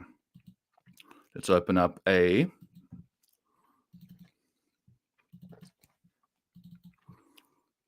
Zurich Classic. Close this out. Now we're back in business. Holy cow. 2 hours in. I haven't even done any timestamps. We haven't done any research. What a disaster.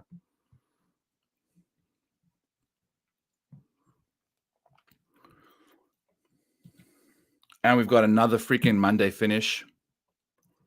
Scotty Scheffler's got 3 holes to go. They decided to play in twosomes, and now we've got a Monday finish. They could have just played the shit early, get it done, get these guys the hell out of there. Now Scotty's... Would be hilarious if Meredith went into labor overnight and Scotty had to leave with 3 holes to go. That would be epic. Epic, epic, epic.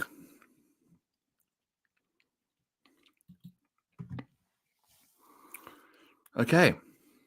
We're back in business now. Maybe we can click on some cells. Maybe we can figure out where we're going here.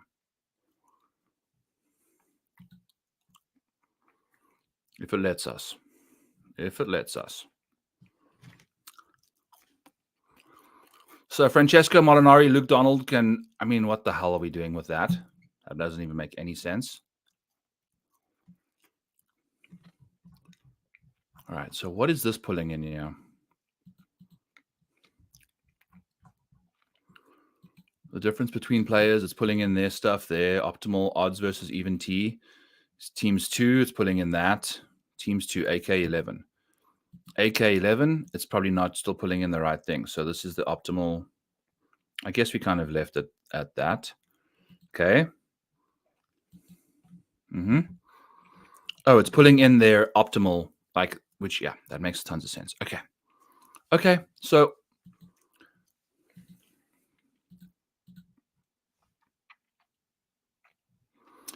if we take a look at now we're starting to dissect this stuff. The team with the best optimization of their roster is going to be Alejandro Tosti and Ted Potter. What we're trying to do with these two dudes is have Tosti go off the tee and Ted hit the irons.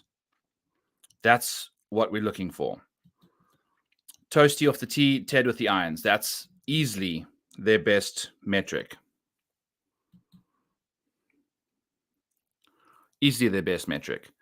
So when you're seeing a negative, it means that the other way round doesn't work out. I don't know exactly what the hell I'm doing here.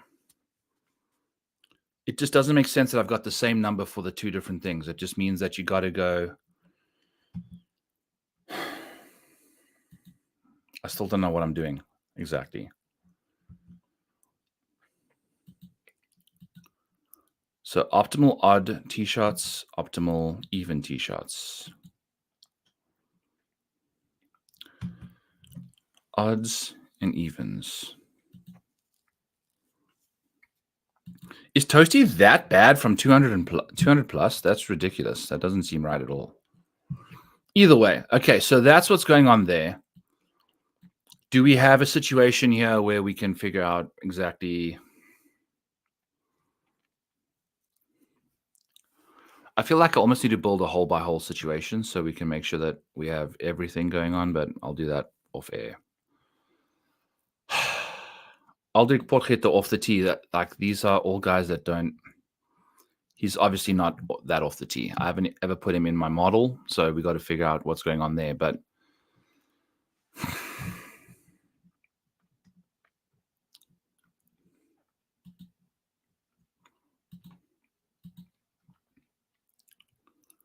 okay. So looking at the model, this is our model right here. It's giving us team ranks, which is basically just saying raw power rating plus what?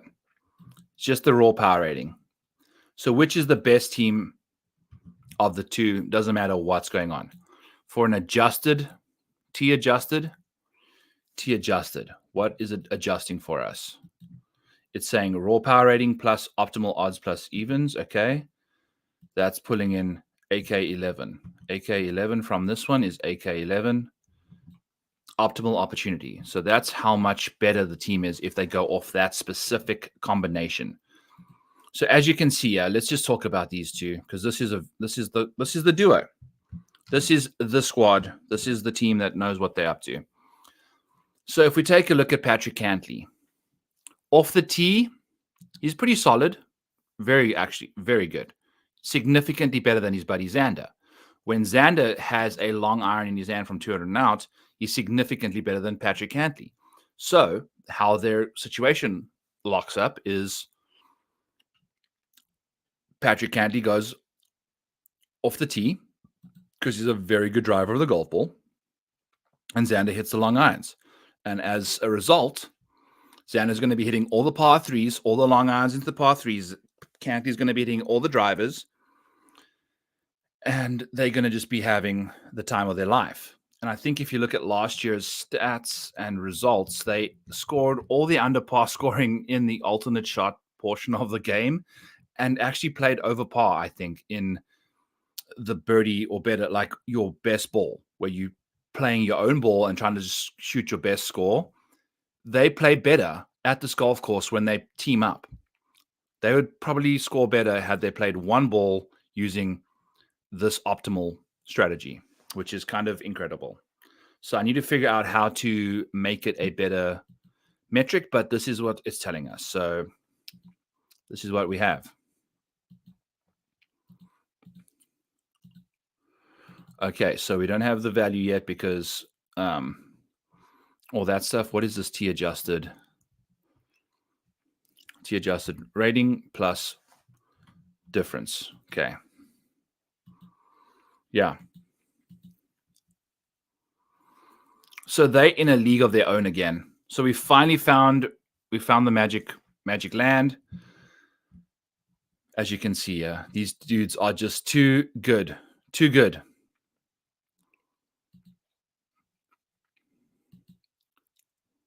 Cool. So our computer's broken again. I'm trying to click boxes and it's like clicking like 4 rows below. Why? Why does it do that? Anyway, so who's next? Rory and Shane. That makes tons of sense. The difference between the players, significant. Between Rory and Shane, a lot. T adjusted, they've got tons off the tee. You know, we love Rory versus Shane. We've got the Rory with the driver, Shane with the irons. That makes so much sense for these two. Moving to the next bunch of guys is Sahith and Wills. Oh, wow, we got these two together.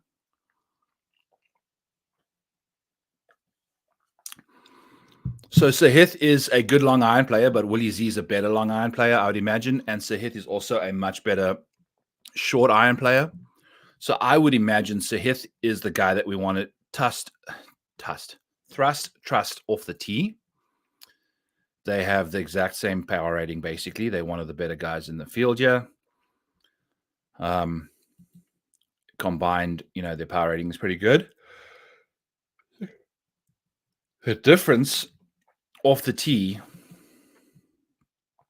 difference between players, the optimal odds minus evens. So they don't really have that big of a differentiating situation because they're both very well-rounded. They both drive the ball well, both good long iron players. So let's take a quick look at these two because I think that's kind of interesting.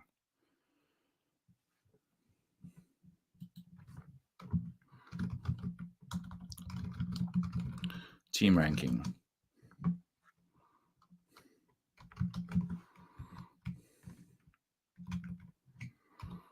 Okay, let's figure out what Toasty's up to.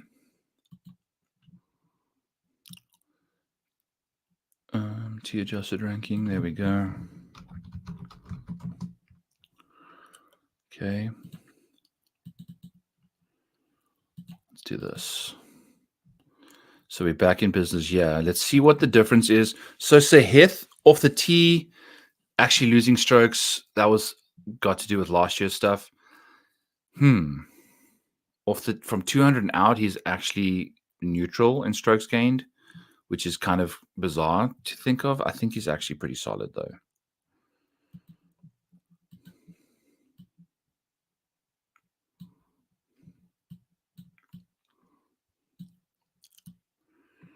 Let's see.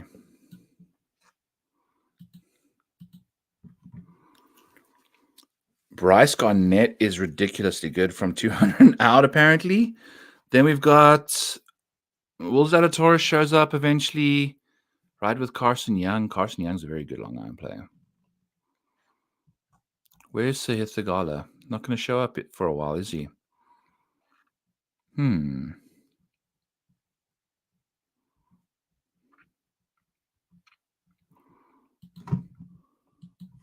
Theegala.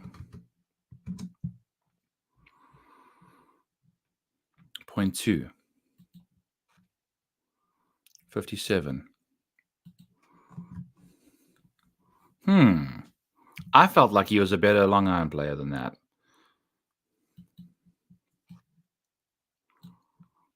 Where's Sahith at? 45th.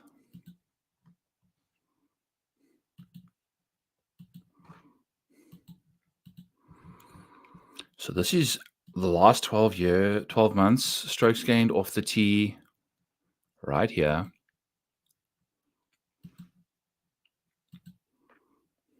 Okay.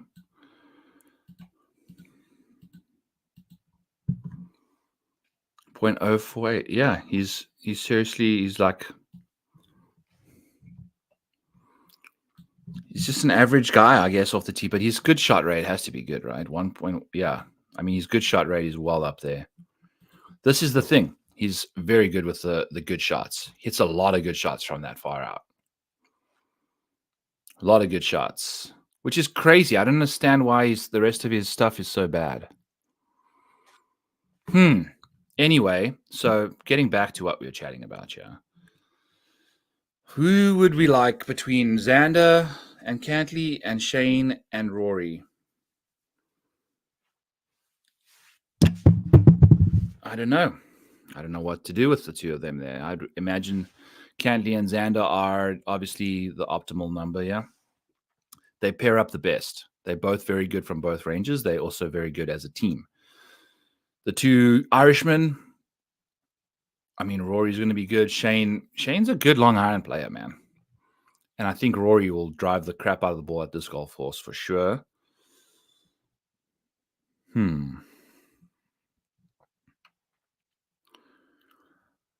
Sahith and Will. Like, Will obviously grading out much better than Sahith. Not ideal.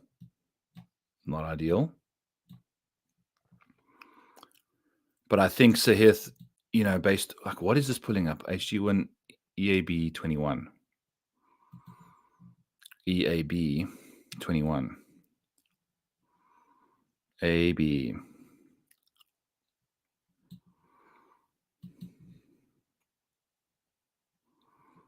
EAB 21. Putting in good drives gained. That's not the number. That's not what we're looking for. We're looking for strokes gained off the tee. Let's do 9. EAB 9. Strokes gained off the tee 9. Okay. There we go. Figuring some stuff out. Yeah, now got some guys that don't even show up on the map because this is what the Zurich is, which is fine. Whatever. All right, so now we've got some optimal numbers.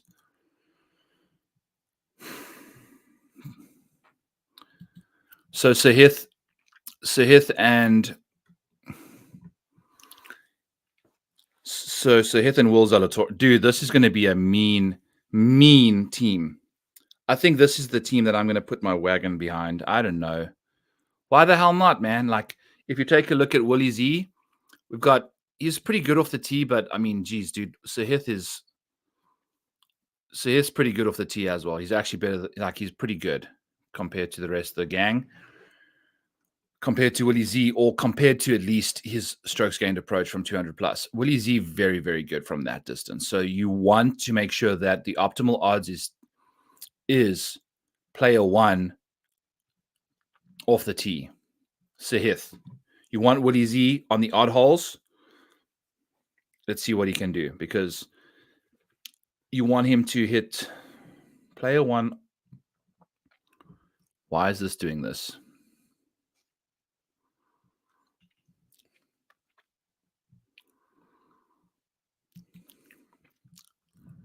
Okay. Player 2, odd tee shots. So it's telling us that Willie Z actually is going to be the better option.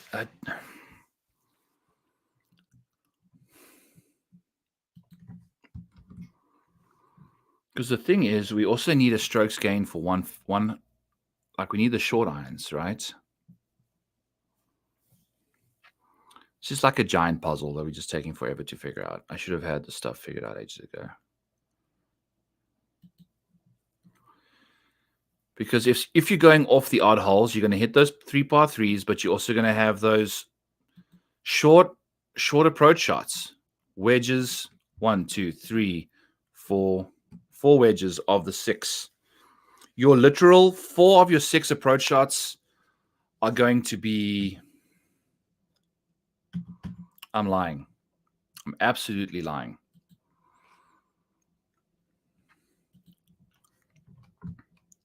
odd approaches.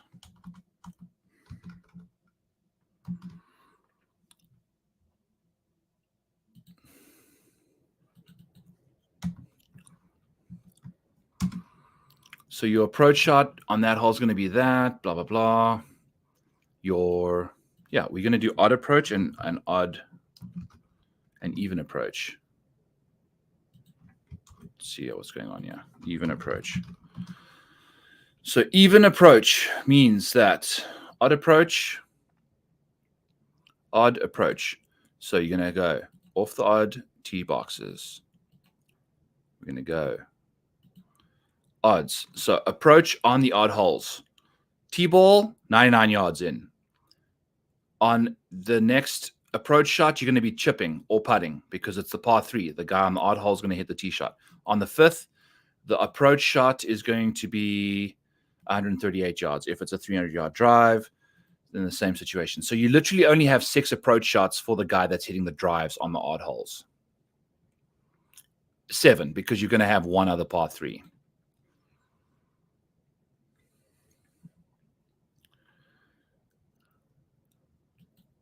So even approach shots means that you're going to be hitting, you're going to have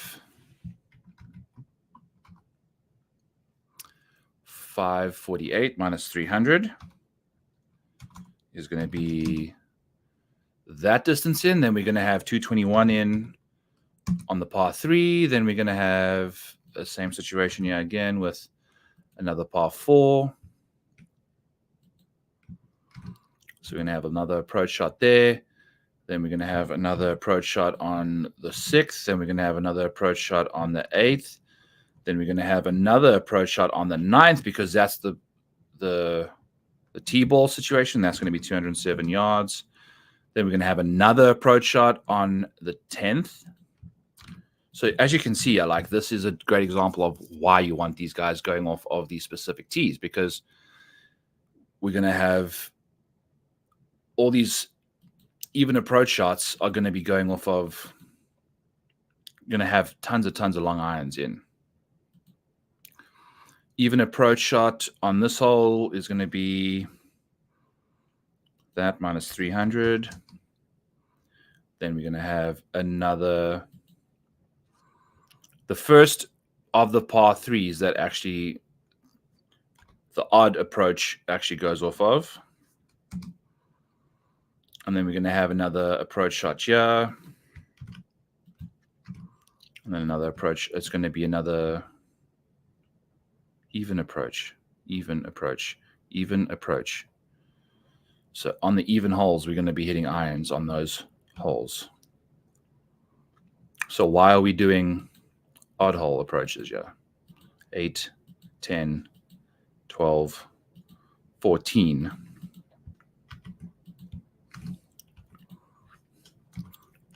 Because we don't have an approach on that one. We have an approach on 16, though.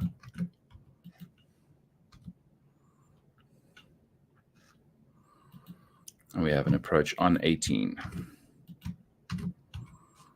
The odd approaches, so on an approach on the odd holes, I've got this figured out here.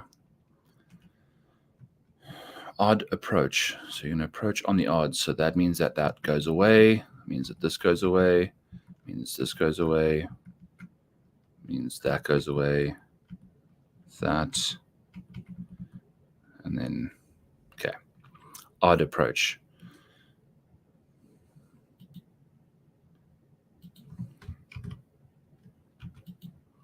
Okay. 215. There we go. Done. Even approach. There we go. Okay. So that's the situation here.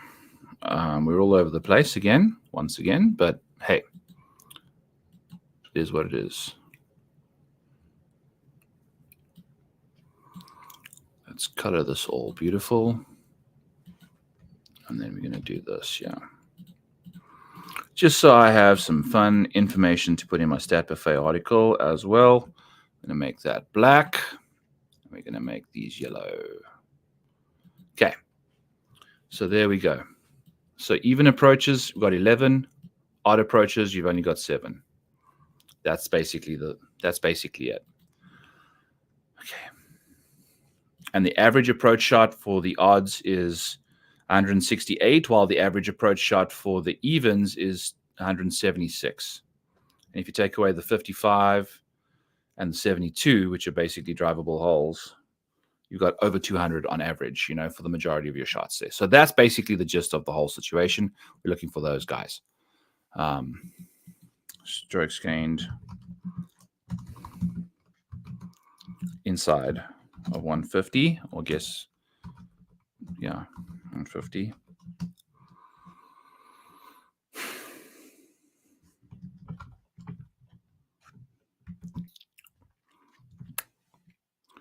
So we'll fill that up at some point.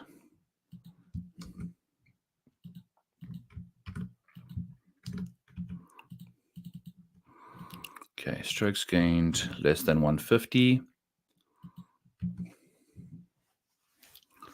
Okay.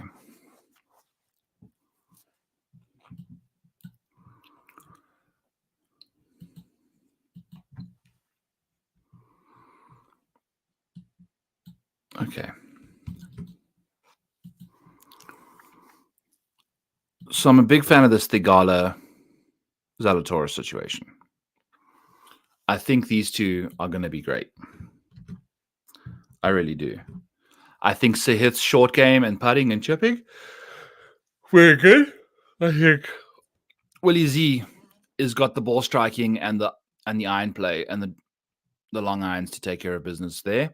Sahith's driving the ball really nicely right now. So I think it's a good combination for Sahith to take the tee ball, player 1, and then we're going to do Zali on the approaches, and then Sahith can do the putting and the chipping. I think that makes the most sense. That he's got the best short game as well, which is good to see. So this is one of my favorite squads.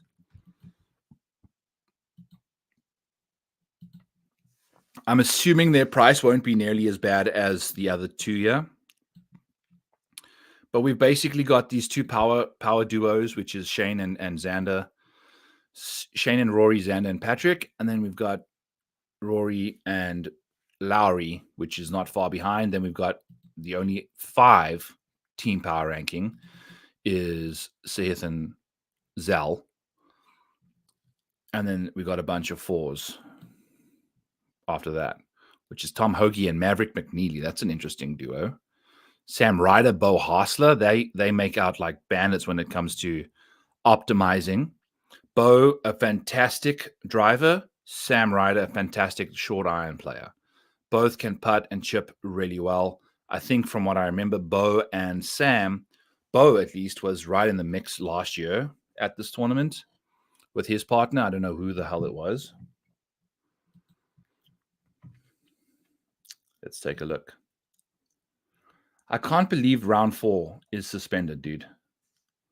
Because the PGA Tour could not get their guys off in time.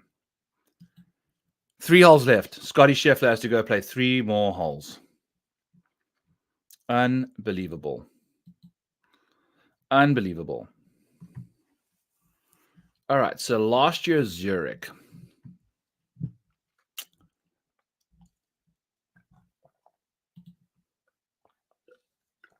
We cashed the Hardy Boys just because we literally put together a Photoshop of them, and that's how they did.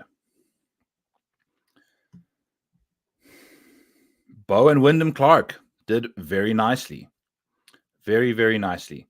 How did they do in let's see what they did. Bo, I would imagine Bo and Wyndham Clark. Bo Hassler would have been the driver. Wyndham Clark likely would have been the iron player. Let's see what the alternate shot for round 1 suggested. Bo Hassler. That's not going to give us what we're looking for. Wyndham Clark teed off hole 1. Interesting. So Wyndham must have been the better option there. I would imagine Bo goes off hole 1. I would imagine he but we like we said,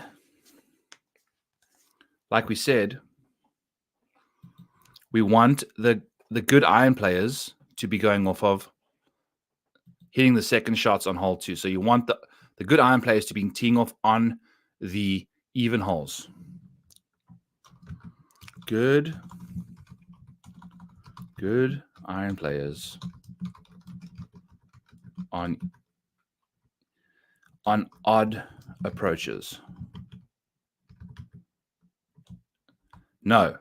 Golly, I'm just getting this all mixed up. Good iron players need to be going off on teeing off. Good iron players tee off odds. Simple, because they're going to be going off of the par 3s. That's why. Okay. Figure this out. We're figuring it out slowly. So I guess Wyndham Clark must have been the good iron player because he hit the first tee shot on hole 1. Bo, did they do it the same in both rounds?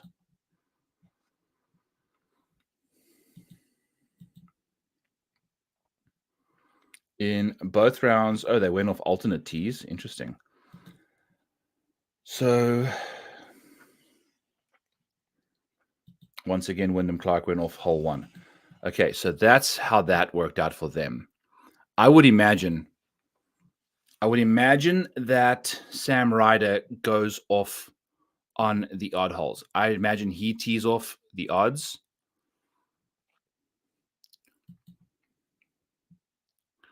This makes tons of sense because, yes, we wanted Bo to hit his tee balls on the even holes. Good drivers on evens. I need to just make a note for myself because I keep forgetting. And because of the freaking par 3s having the tee balls being also that. I can also feel my legs got sunburned today on the bicycle, which is brutal. I can literally feel them burning like right now. Okay. So Maverick McNeely, Tom Hoagie. There's a definite advantage here when it comes to driving or should I say strokes gained approach from distance. So the best driver is going to be Mav. The best iron player is going to be Tom Hoagie. Between the two of them, as you can see here, we've got a massive optimal. Like their optimal is pretty darn good because Mav, not nearly as good an long iron player as Tom Hoagie, but he's pretty a decent driver of the ball this year. So we like that from him. We like it a lot, actually.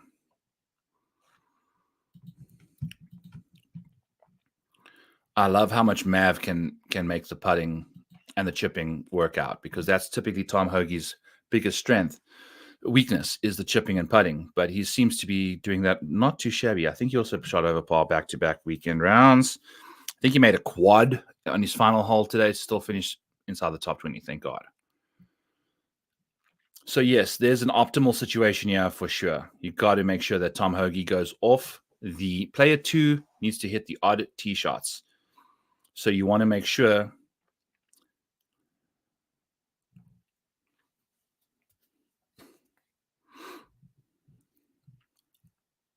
player 2 odd tee shot.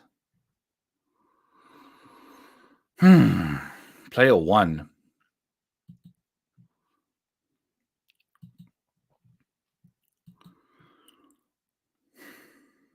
What are we doing? I don't even know what formulas I've got in here, folks. I don't even know.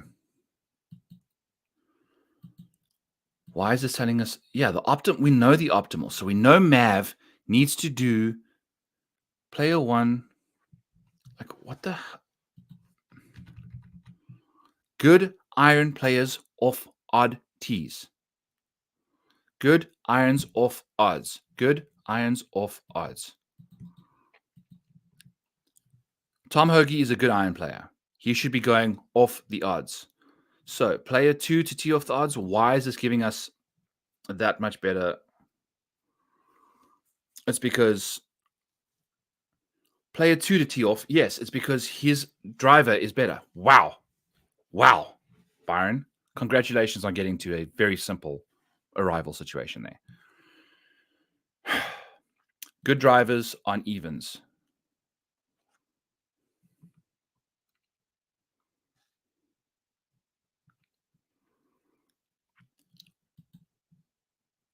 Yes. So Mav needs to be the guy that goes off. No. Why is this?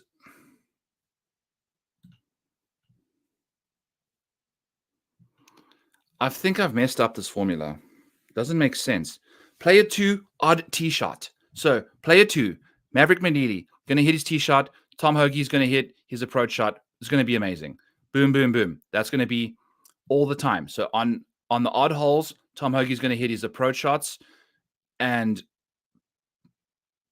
he's also not going to hit them. What the? I can't do this. I've totally lost the plot again. I can't figure out exactly what I'm trying to remember. Yeah.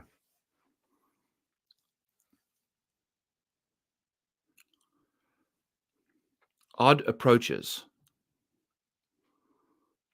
That only happens 6 times. So we want the even approaches. So we want the good drivers on the odd holes. We want. Yes, because the even approaches get the tee balls on the 3 par 3s.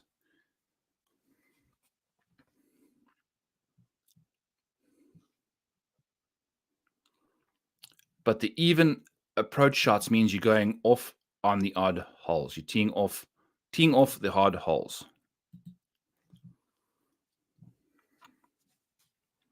Teeing off the odd holes. The best iron player needs to tee off the odd holes. Tom Hoagie is doing that. Yes. Okay.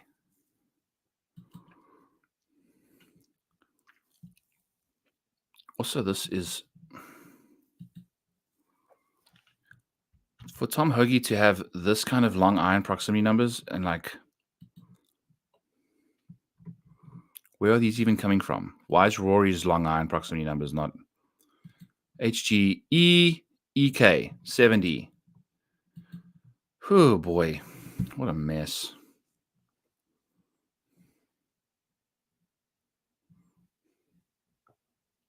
$70.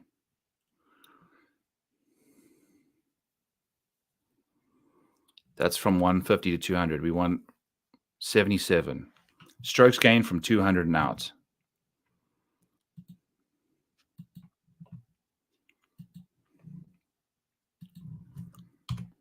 Okay. That helps a lot. Strokes gained from 200 and out is 77.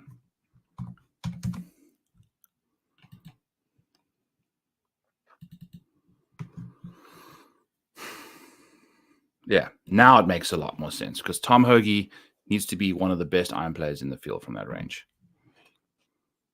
And Maverick McNeely seems like he's a much better driver versus iron player. I like this Tom Hoagie Maverick McNeely pairing.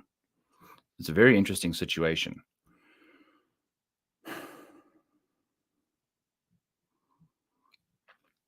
So player 2 taking the odd tee shot.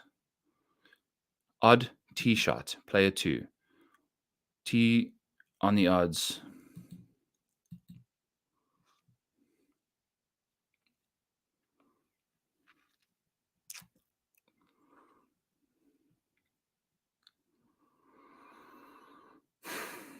See, this math isn't making sense for me because it doesn't make sense because the player 1 taking the odd tee shot means that he's still going to drive the ball and have those 3 irons still. He still has to have those irons in there. I don't know why I'm making it this, like, this needs to be.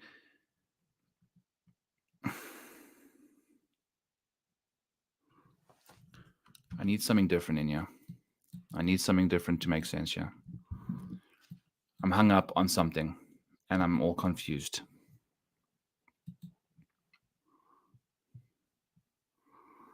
I need less than 150 as well because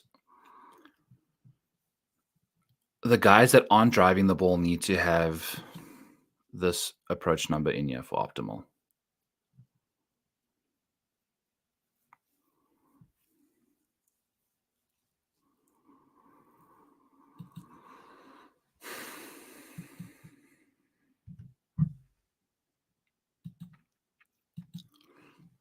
So if player 1 hits off the tee, it means that player 2 is going to be heavily invested on these approach shots.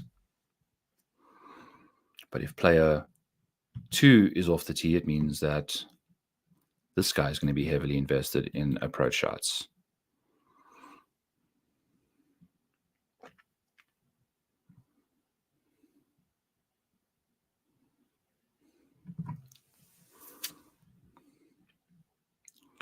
I just can't. It's got me in a complete. I can't understand this in my head.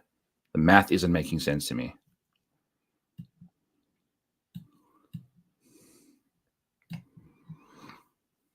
What are we doing here? What are we doing?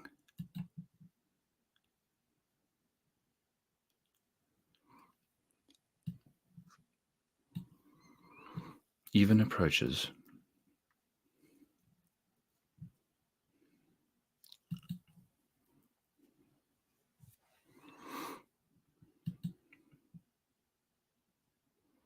So the best iron player needs to go off of hole 1. We've already discussed this. I'm trying to just get this in my thick freaking brain. The best iron player needs to go off of hole 1, which is the odd hole. Player 1, odd tee shot. Good iron players off the odd holes. Okay, so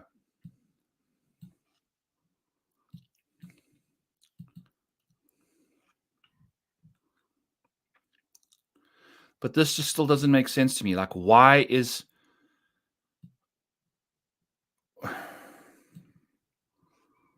the best iron player is Tom Hoagie, and he needs to be going off the odd hole. So why is the odd hole score not making sense for us? This should be very good because this should be taking his.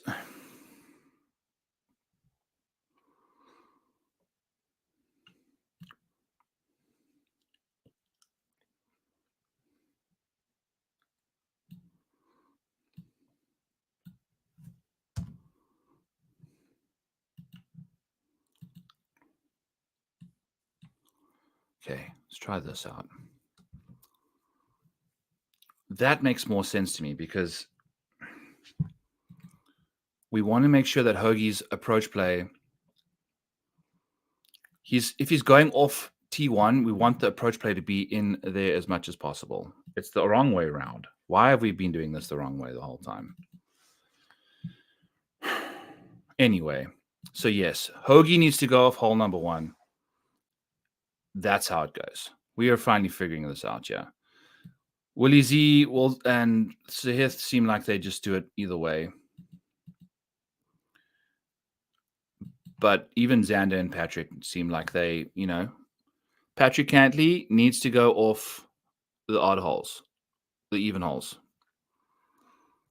Xander needs to be the iron player. He needs to go off the odd holes, for sure. That's how that T-ball works. That's how they go. And they've been doing it like that their entire time here. Cool. So Bo and Sam Ryder will find themselves being optimal if Sam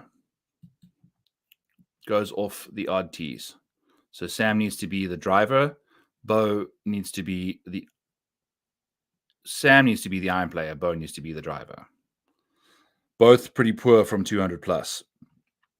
So do we have a best ball situation where we can find actually like some good guys?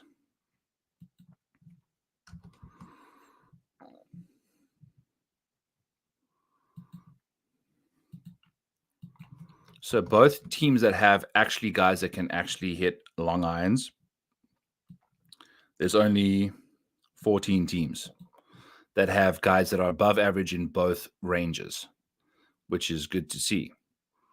Granted, there's some instances, that guys are lacking off the tee numbers because they don't rank inside the top 150 on the PGA Tour.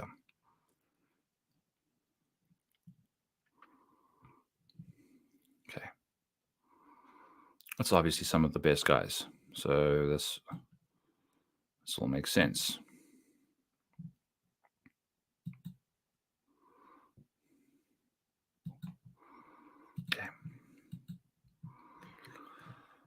Okay.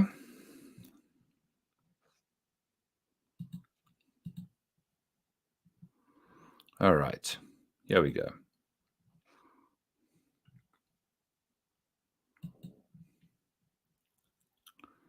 What is the team ranking? Where does that even come from? It's just raw rating. Okay. Okay. So we're going to keep going down here. So we like Tom Hoagie and Mav quite a lot, actually. In alternate shot, they're going to do a good job if Tom can hit all the irons on the par threes. So Hith and Will Zalatoris, same situation. We want player 2 to hit the odd tee shots, which is player 2. Willie Z needs to be on the par threes. That checks out. Colin and Kurt.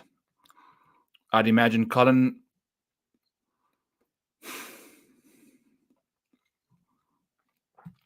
They don't have that big of a difference between their stuff.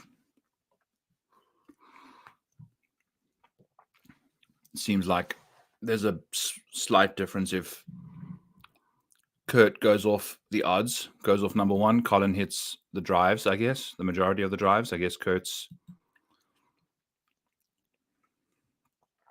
long irons can kind of hang with Collins which Collins has gone backwards, which is not good. Maybe that helps them out a little bit. I'd imagine Colin keeps them in play. Kurt's going to hit all the irons for them. That makes a lot of sense. Nick Taylor, Adam Hadwin had a really good finish last year. Both pretty solid off the tee, both lacking from 200 and out. So that's not a good idea for them. They both seem to be, the upside is not there. They're both missing 200-yard proximity numbers, which is not ideal. The same goes for Sam Ryder and Bo Hassler. Both struggling from 200 and plus, which is not good either. The next group that we do like to see is Doug Gim and Chan Kim. This is an interesting group of guys. Chan, pretty damn solid when it comes to strokes gained from 200 and out. Doug Gim, very good driver of the golf ball. Like this duo a lot. Like them quite a lot.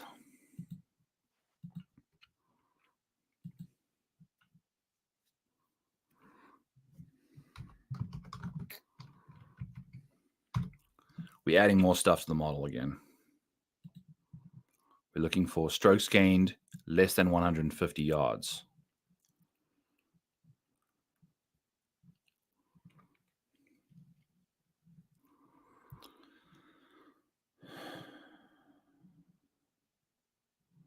But I've got to put in multiple situations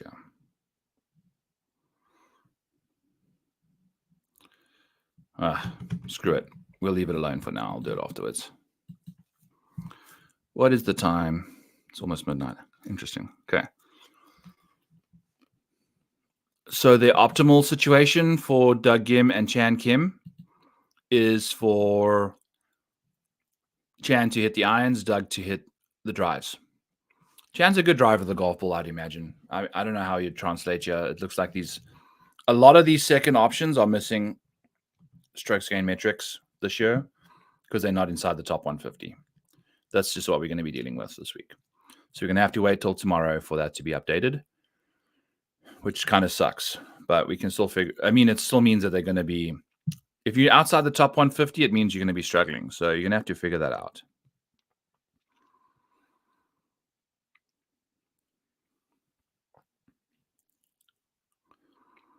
Taylor Montgomery and Ben Griffin.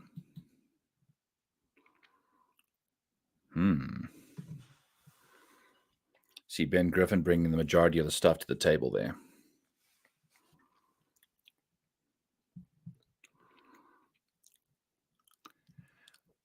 Aaron Rai and David Lipsky are grading out really well. Aaron Rai, very good long iron player, underrated guy. David Lipsky likely going to have to be their driver. I'd imagine that's how you want to do it. But maybe they go with Lipsky as the iron guy. If Rai can just keep their ball in the fairway all the time, Lipsky's iron play is it's better than Rai's. So that's a good start. Gives them an optimal angle. Definitely gives them an optimal angle Okay. Also got to just send off one text message that I just totally remembered to do quickly. And then I'm going to get back to business, yeah.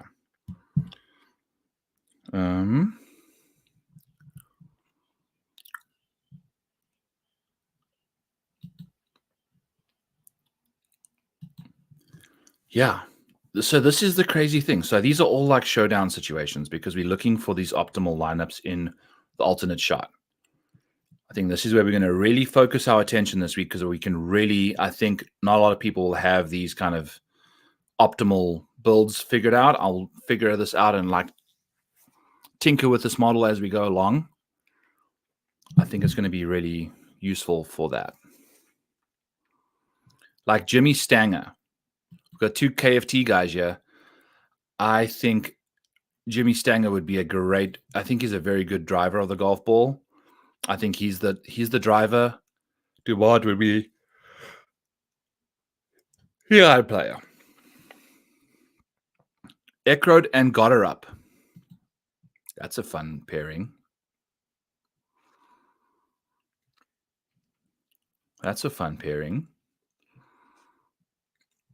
Gotterup not really providing much alternative combinations. They're gonna just have to go with whatever.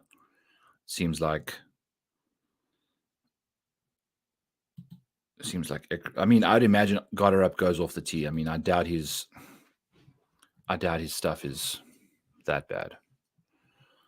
Off the tee. I think he's long irons. Ekrod would be the long iron guy. I think Gotterup would be the driver. They got a decent team ranking, yeah. I kind of like this because I think once this updates, this will be a very good team as well.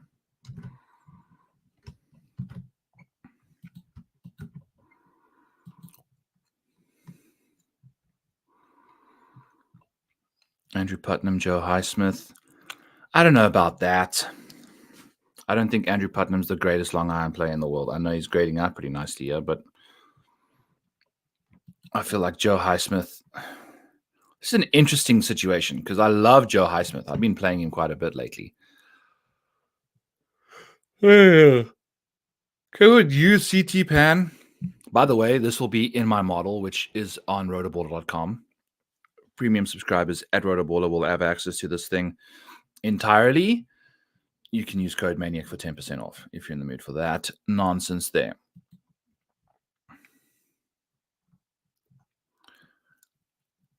I'm not entirely sure what I've even been up to this night. I've just been busy for 2.5 hours, and this is like, I feel like we've got nowhere.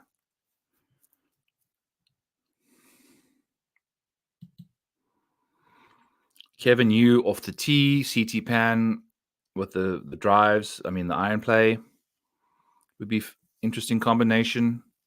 Again, iron play missing because we're struggling, man. We are struggling with life right now. Chad Ramey, Martin Trainer. Chad Ramey grading out as a good long iron player, and Martin Trainer. I'd imagine Martin Trainer is not a bad driver of the golf ball if he showed up here. Let's just change these to last year's stats and see what happens.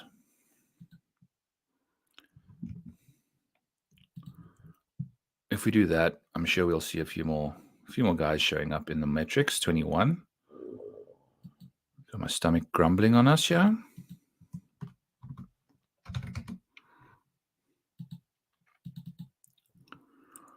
Okay.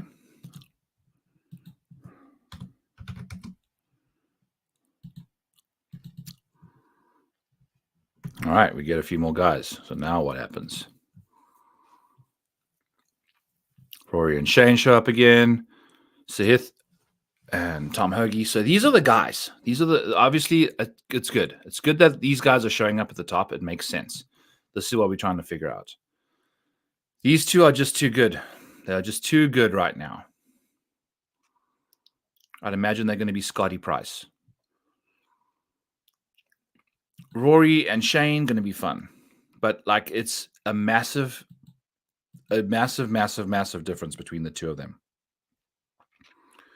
This Xander and Patrick Cantley combination, I think you got to just go to them. They are too good. who you'd play with them. I think this Tom Hoagie, Maverick McNeely playing might be cheaper. You could definitely make them your pretty much your second option in. I'd imagine they're affordable. Sahith and Willie Z, likely not going to be affordable. I'd imagine Patrick and Xander are one in the price range, then Rory number 2, Sahith and Zal second or third, sorry.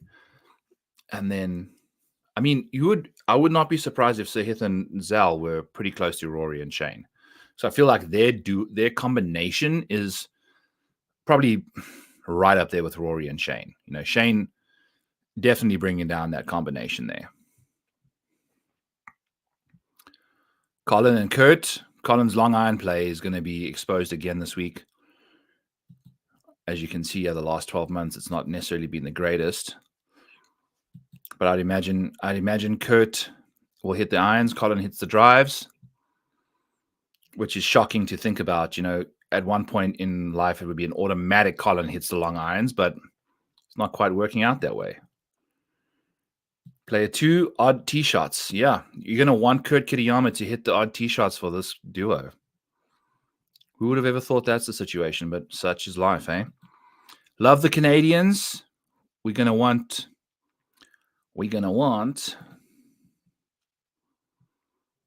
Ooh. Interesting. These are the first two that kind of show up with a situation where either option is still losing. It's going to be negative. Each guy is posing a problem.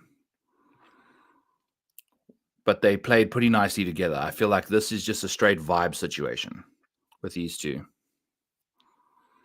Straight vibes situation for these two.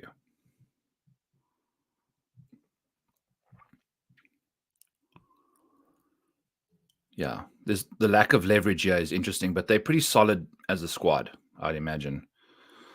Gotta like these guys. I'm kind of just out on Colin Morikawa in general. Kind of just leaning that way regardless. What did these two guys get up to last year?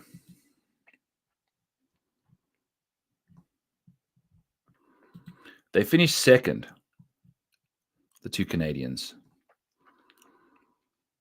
Had themselves a phenomenal final round. They shot 63 in alternate shot. Their combination of tee shots was Nick Taylor shooting first. Nick Taylor off of one tee ball. We want the player 1 odd tee shot. That would make the most sense again this year. Good. Okay. So Nick Taylor would definitely be the guy that hits the drives. The irons, Adam Hadwin would hit the drivers. Which kind of, I think the whole problem with this is the fact that I keep thinking, okay, if you're hitting the first driver, that means you're going to be hitting driver all day. No, the odd holes have the par 3s. If you're going driver off 1, it means you're only going to hit 6 drivers the entire round. It makes sense. Get it in your head, Byron. Garrick Higo and Ryan Fox. Wow. That is a combination. We've got two South African and Australian playing together. Both gain off the tee. Both struggle on approach from 200 and out. Foxy a little less than Higo. I'd imagine Higo does the driving. Foxy, the iron play. That's how you want to do it. So Higo would go off the even numbers. Odds would be Fox. Player 2 needs to go off the odd tee shots. That's how they get a positive, optimal reward there. That makes tons of sense. Okay. 2 more Canadians. Corey Connors, Taylor Pendrith. Connors, phenomenal from long out. Okay, good. This is a good pairing too then, because very good drivers of the golf ball, both of them. Connors slightly better than Pendrith, but Connor's definitely a much better long iron player.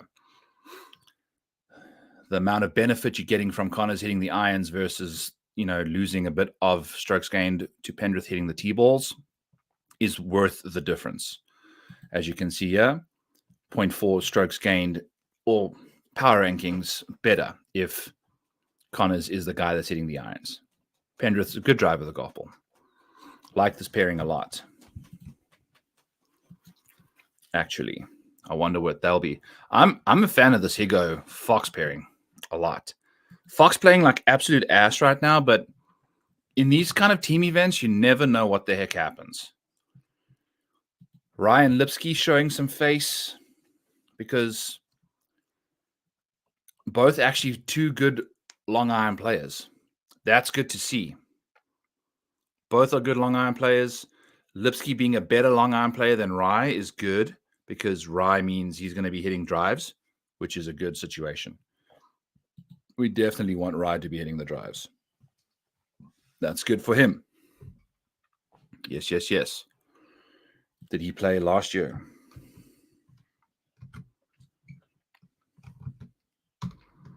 Aaron Rye did not. He did with Lipsky. Okay, they played together. What did they do?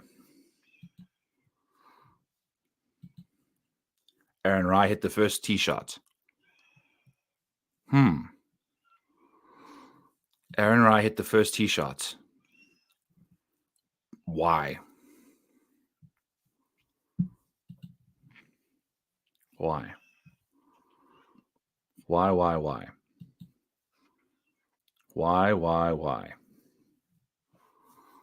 I don't like that. I don't like that they're not playing in the optimal. But, again, this is a very basic situation. Who knows what's actually really going to go on here?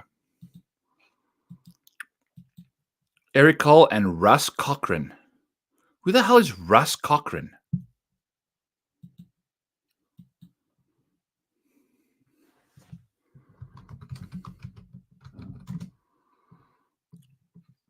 Russ Cochran.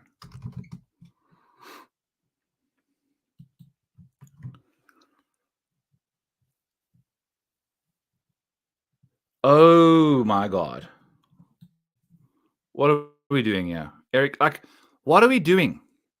Why? I hate when old guys show up on the PGA Tour. He's got this. If he wins this tournament, it's not going to change his life. We got to give these other guys opportunities, man. So yeah, what the hell? To hell with this. This pairing can be damned. I don't want to deal with a guy that turned pro in 1979. How's he even getting this grade on his strokes gained? Disgusting. Waste of time. Why is Eric Cole playing with this guy? No, thank you. Gary Woodland, Lee Hodges. We kind of just blew right over those two. Gary off the tee, Lee with the long irons. Good. That's the player right there. Gary obviously never played last year, or did he? Hodges. Lee Hodges played with Robbie Shelton. Gary, did he play? Did not. So Lee Hodges and Robbie Shelton, when they played together in round 1, Robbie drove the ball. So Lee was hitting on the even holes. Lee hitting on the even holes. Player 2 taking the odd tee shots, but that would be with Gary Woodland. Gary needs to drive the ball. Lee needs to hit the irons at this golf course for sure. So that's the role there. We'll see what they can do. I don't know. Interesting characters. I would be interested in what their price is. Obviously grading out nicely for us. Dylan Wu, Justin Lower. Justin Lower right in the mix last tournament at Corrales. Did Lower play last year? Yeah. They played together. Okay, so let's see if their optimal situation was the way it went out. So player 2 needs to hit the odd tee shot, which means Justin Lower needs to hit the odds. That makes tons of sense. Despite Lower being the worst driver, he's not nearly as bad of a long iron player. He's actually a very good long iron player. So I think Lower going off the odds makes tons of sense. What did they do when they played alternate shots? So Lower looks like Lower drove the ball on hole 1, which means he was playing the long iron shots into the thing. So give me these two again. They missed the cut here last year. I think we like them. this year again. Well, this year. These two are fascinating. Jimmy Stanger is a very good driver of the golf ball. He hits it 1,000,000 miles. 1,000,000 miles. Two random Corn Ferry Tour guys. They have a player one needs to go first for them. Jimmy Stanger needs to be the Long Iron player, apparently. Adrian Dumont de Chossat is sucking it up on the strokes gained approach from 200 and out. Very badly. So he needs to be hitting the wedges. I think I need to add that in here right now. You got to have wedge play. Like, if you're not the guy,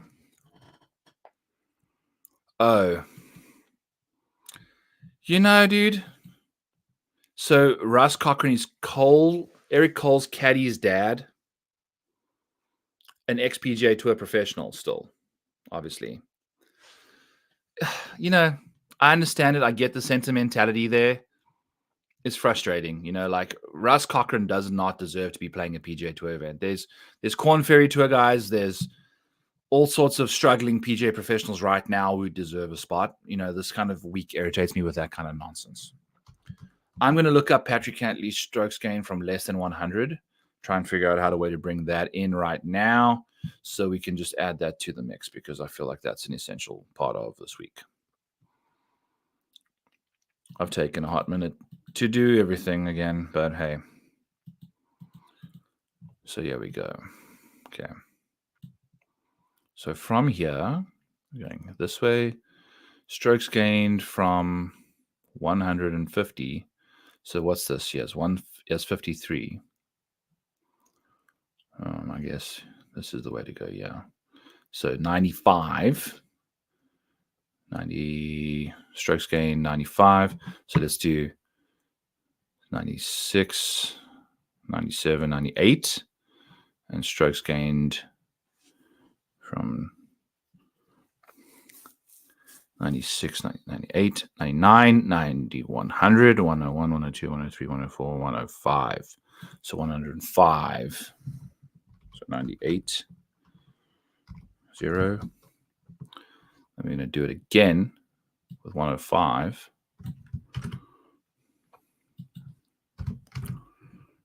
To make sure we get every single proximity from this range in here.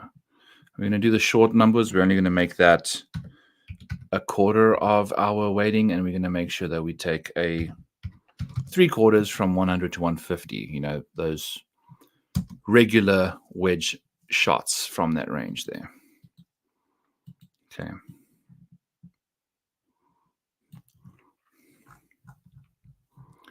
Cool beans.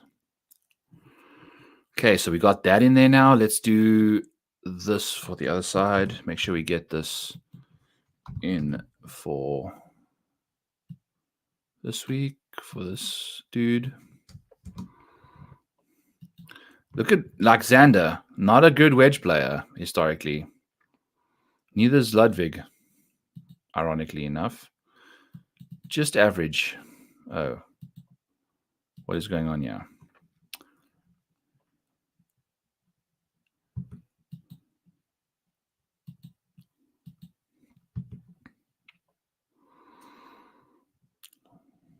Why did this work out, but this didn't?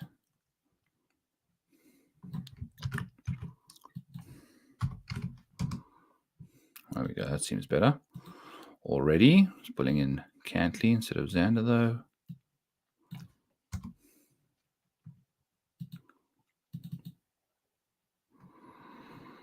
I just don't understand.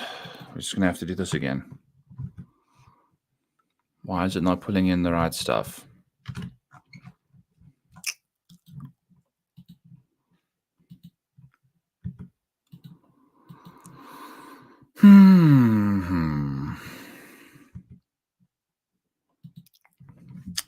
Well, we're going to just go again. Sometimes it doesn't work out. Sometimes it doesn't work out.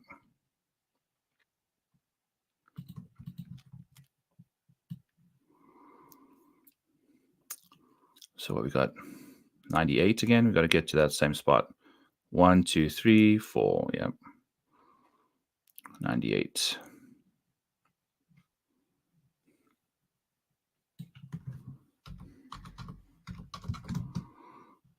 There we go. 105 is the other number there.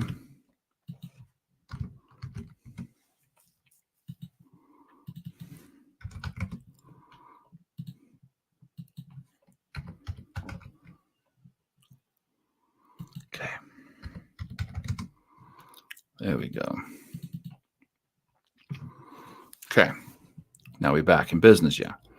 So what we're looking for is shorts game, strokes gained short wedges, less than 150 on guys that are the drivers, like we mentioned. So we're looking for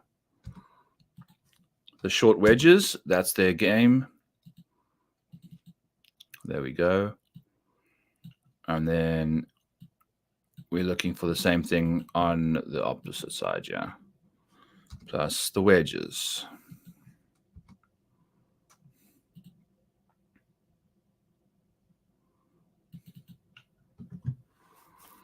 Wow. It just highlights even more how much these guys need to take care of business. You know, like Xander's a poor wedge player. Cantley's not. Like, he's actually better than Xander, which is still not very good. Shane, much better wedge player than Rory. So that's going to be a very nice grouping.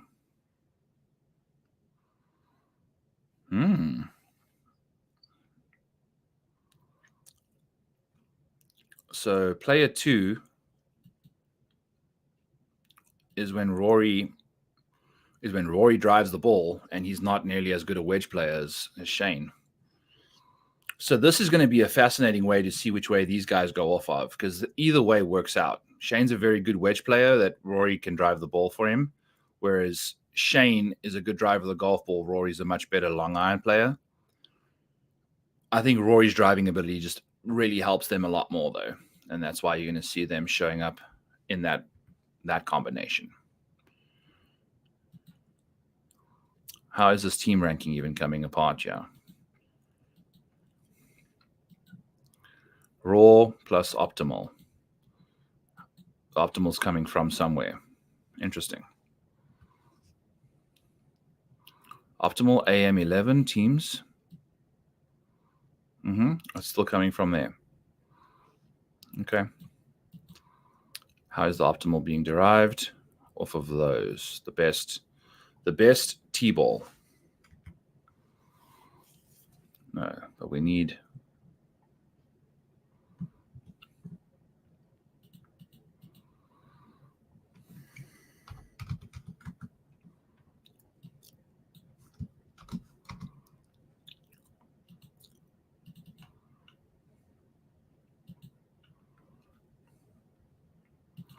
All right. So now we've got this optimal actually figured out a tiny bit, pulling in their best ranking.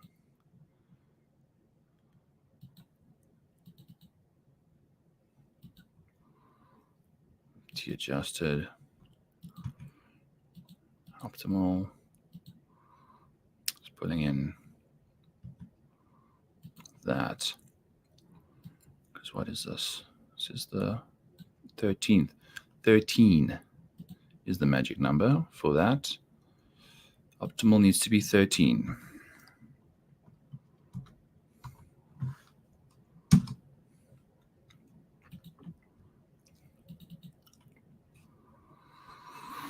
Oh boy.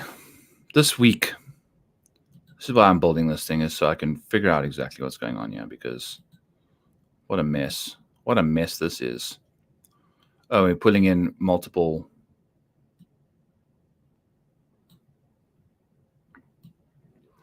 lines. My God. Okay. M. Pull in a freaking M for me, yeah. Optimal. AM13. AM13. Bang. Okay. Good. So that's pulling in that. So then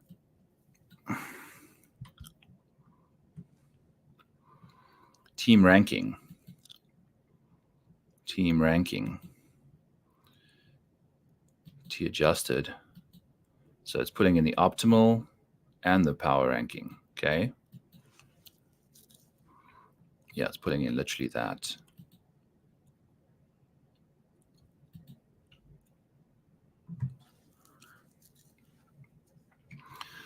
I'm stuck again. Like I'm hitting a roadblock with these guys, and I don't know what's going on in my life.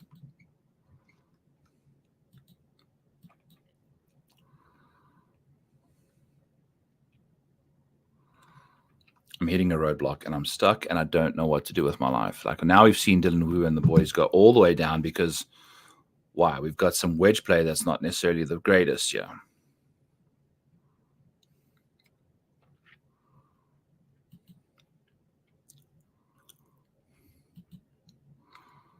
Team ranking. Luke List and Henrik Norlander just showing up out of nowhere.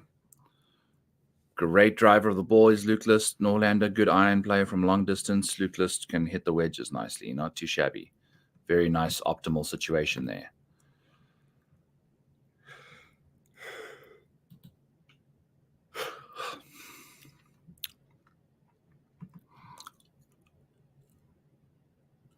Davis Thompson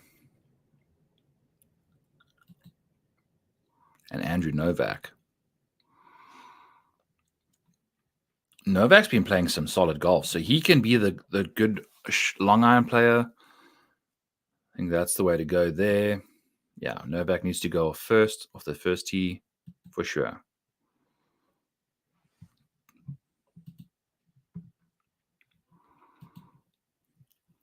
DN11. What the hell is it pulling in here? DN11. Okay.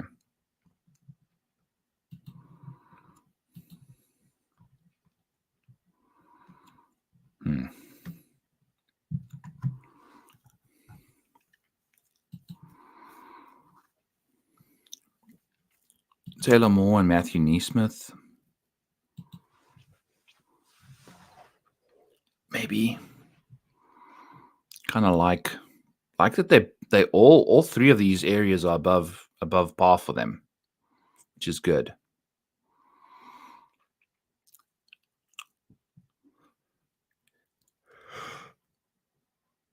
Not often you see that. I think Kevin Yu and CT Pan is going to be a fun watch. I think that's definitely someone we're going to be looking to play in DFS for sure. Love this pairing for sure too. They're solid.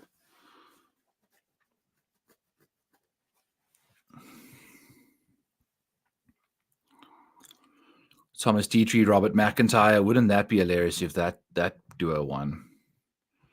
So where are the Fitzpatrick brothers? Why are they all the way down here? Yeah, they are, yeah. It's mainly got to do with Alex. It's mainly got to do with Fitz's lack of wedge intensity. Is Alex this bad of a driver of the golf ball? Is that really the case here?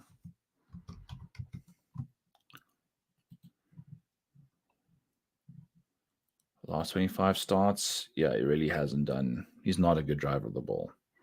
Just like his brother used to be, he's a good short iron guy.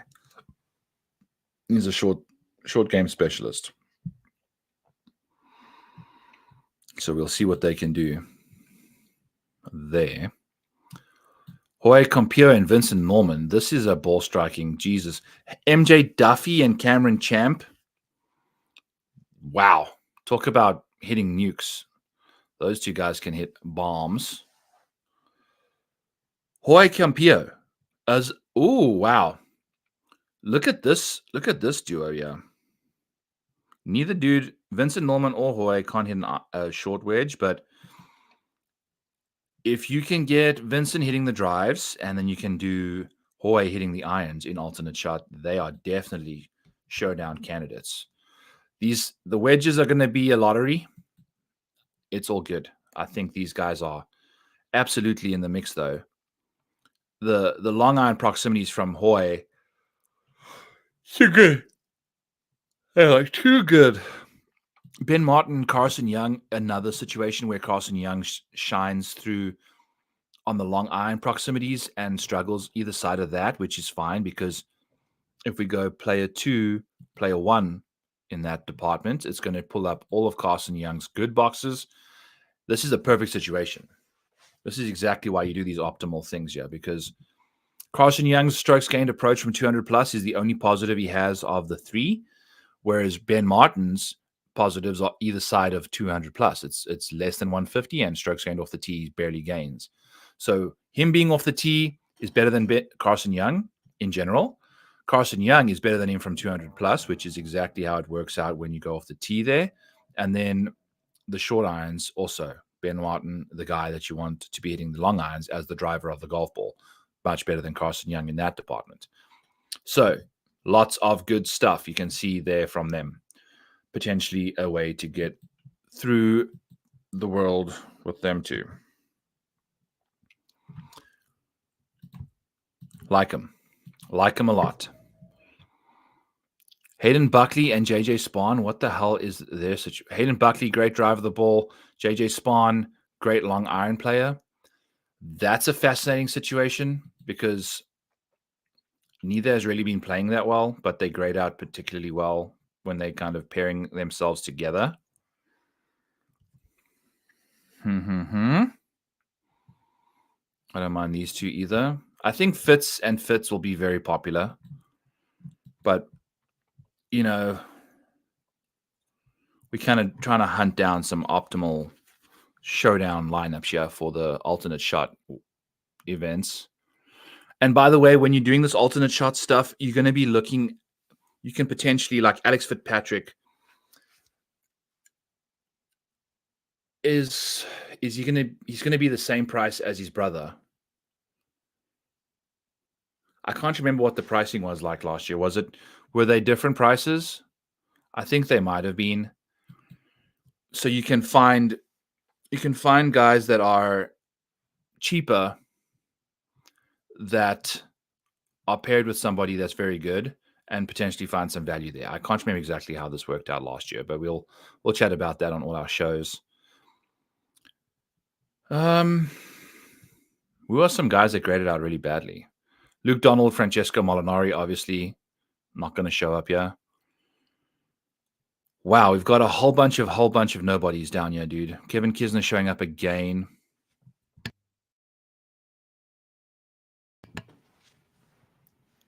The Hardy Boys showing up. Good. We would have fancied them doing what they did last year. That's just the thing. I mean, look at what these two are doing, and they won a tournament.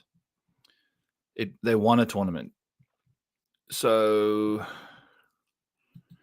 what's it telling us to do here? Player 1 needs to hit the odd tee shot. So Nick Hardy should have hit the first tee shot last year.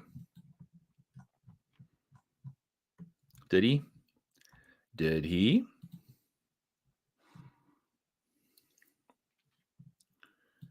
Nick Hardy, did he hit the first tee shot? On hole 1, Nick Hardy hit the first tee shot. Good. So they played optimally. That makes sense. Good for them. I doubt they win it again, but so let's see. Zach Johnson, Ryan Palmer. Wow. Ryan Palmer, the guy that perennially invites the best golfers in the world to kind of be his partner and wins this event with them, or tries to get himself on the Ryder Cup by inviting ex-Ryder Cup captain Zach Johnson as his teammate. Really fun situation there. Is there a random name like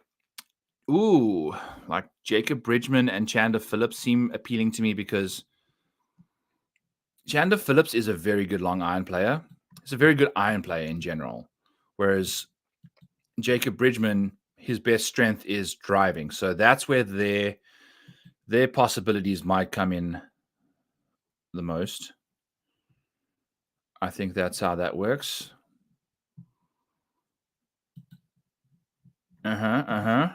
Okay.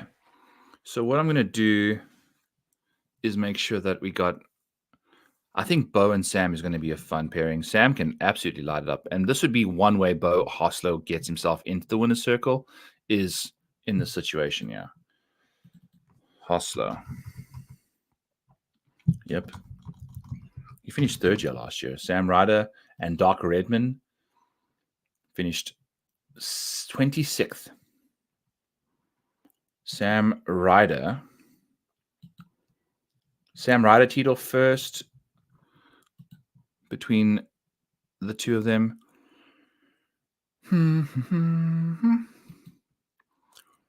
Yeah, it's definitely Bo Hostler hitting the drives, and it's definitely Sam Ryder hitting the long irons. That's what we're looking for, yeah. Like, they are very bad if you go the other way around. They are okay if you go that route, with Sam being the long iron guy, Bo being the driver. I like these two, though, a lot. Keith Mitchell, Joel Damon. Wow. Popular play, yeah. Neither's going to really show you too much from the tee. I think Joel going to be in the fairway all the time. But the fact that he's a better long iron player than what? Ooh, we got ourselves a serious pairing situation here. Look at the massive jump between the two. Yeah, like we're getting 3.8 for optimal, where Keith Mitchell is the guy that goes off the odds because he's a good driver and a good wedge player. He's actually above average in this field in both departments, significantly above average off the tee, whereas Joel Damon is a better long iron player than Keith Mitchell, quite substantially more better, but not nearly as good off the tee. Hits his wedges a bit better than Keith. Ideally, you'd want Joel to be hitting the wedges, but I think Keith hitting the drives and Joel hitting the long irons is going to be a nice little duo there. I think Keith, if we can see what he can get up to with the putting, we're in business, but I don't know. Like this pairing a lot. I think they're going to be a popular pairing, but we'll play them in round 2 showdown for sure.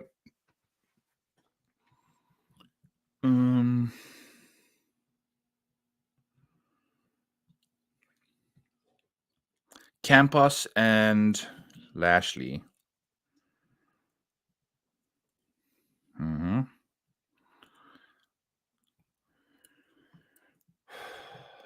don't mind them. I'm a big fan of Rafael Campos, by the way.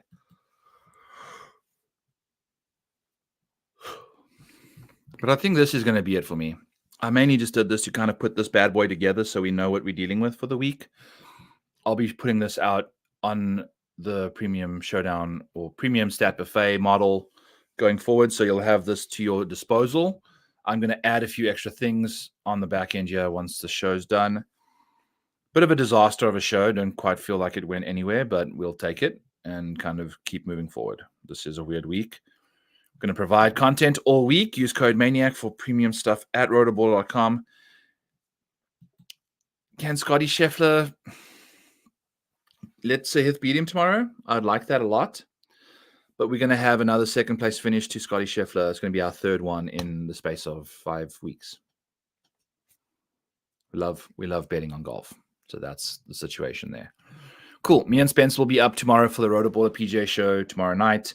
I'll be on Kenny Kim's show, our Fantasy Golf Degenerate show tomorrow afternoon, which will come out later that evening. Then we'll do my show on Tuesday night. I'll have all the bets. I'll have the DFS, all that jazz.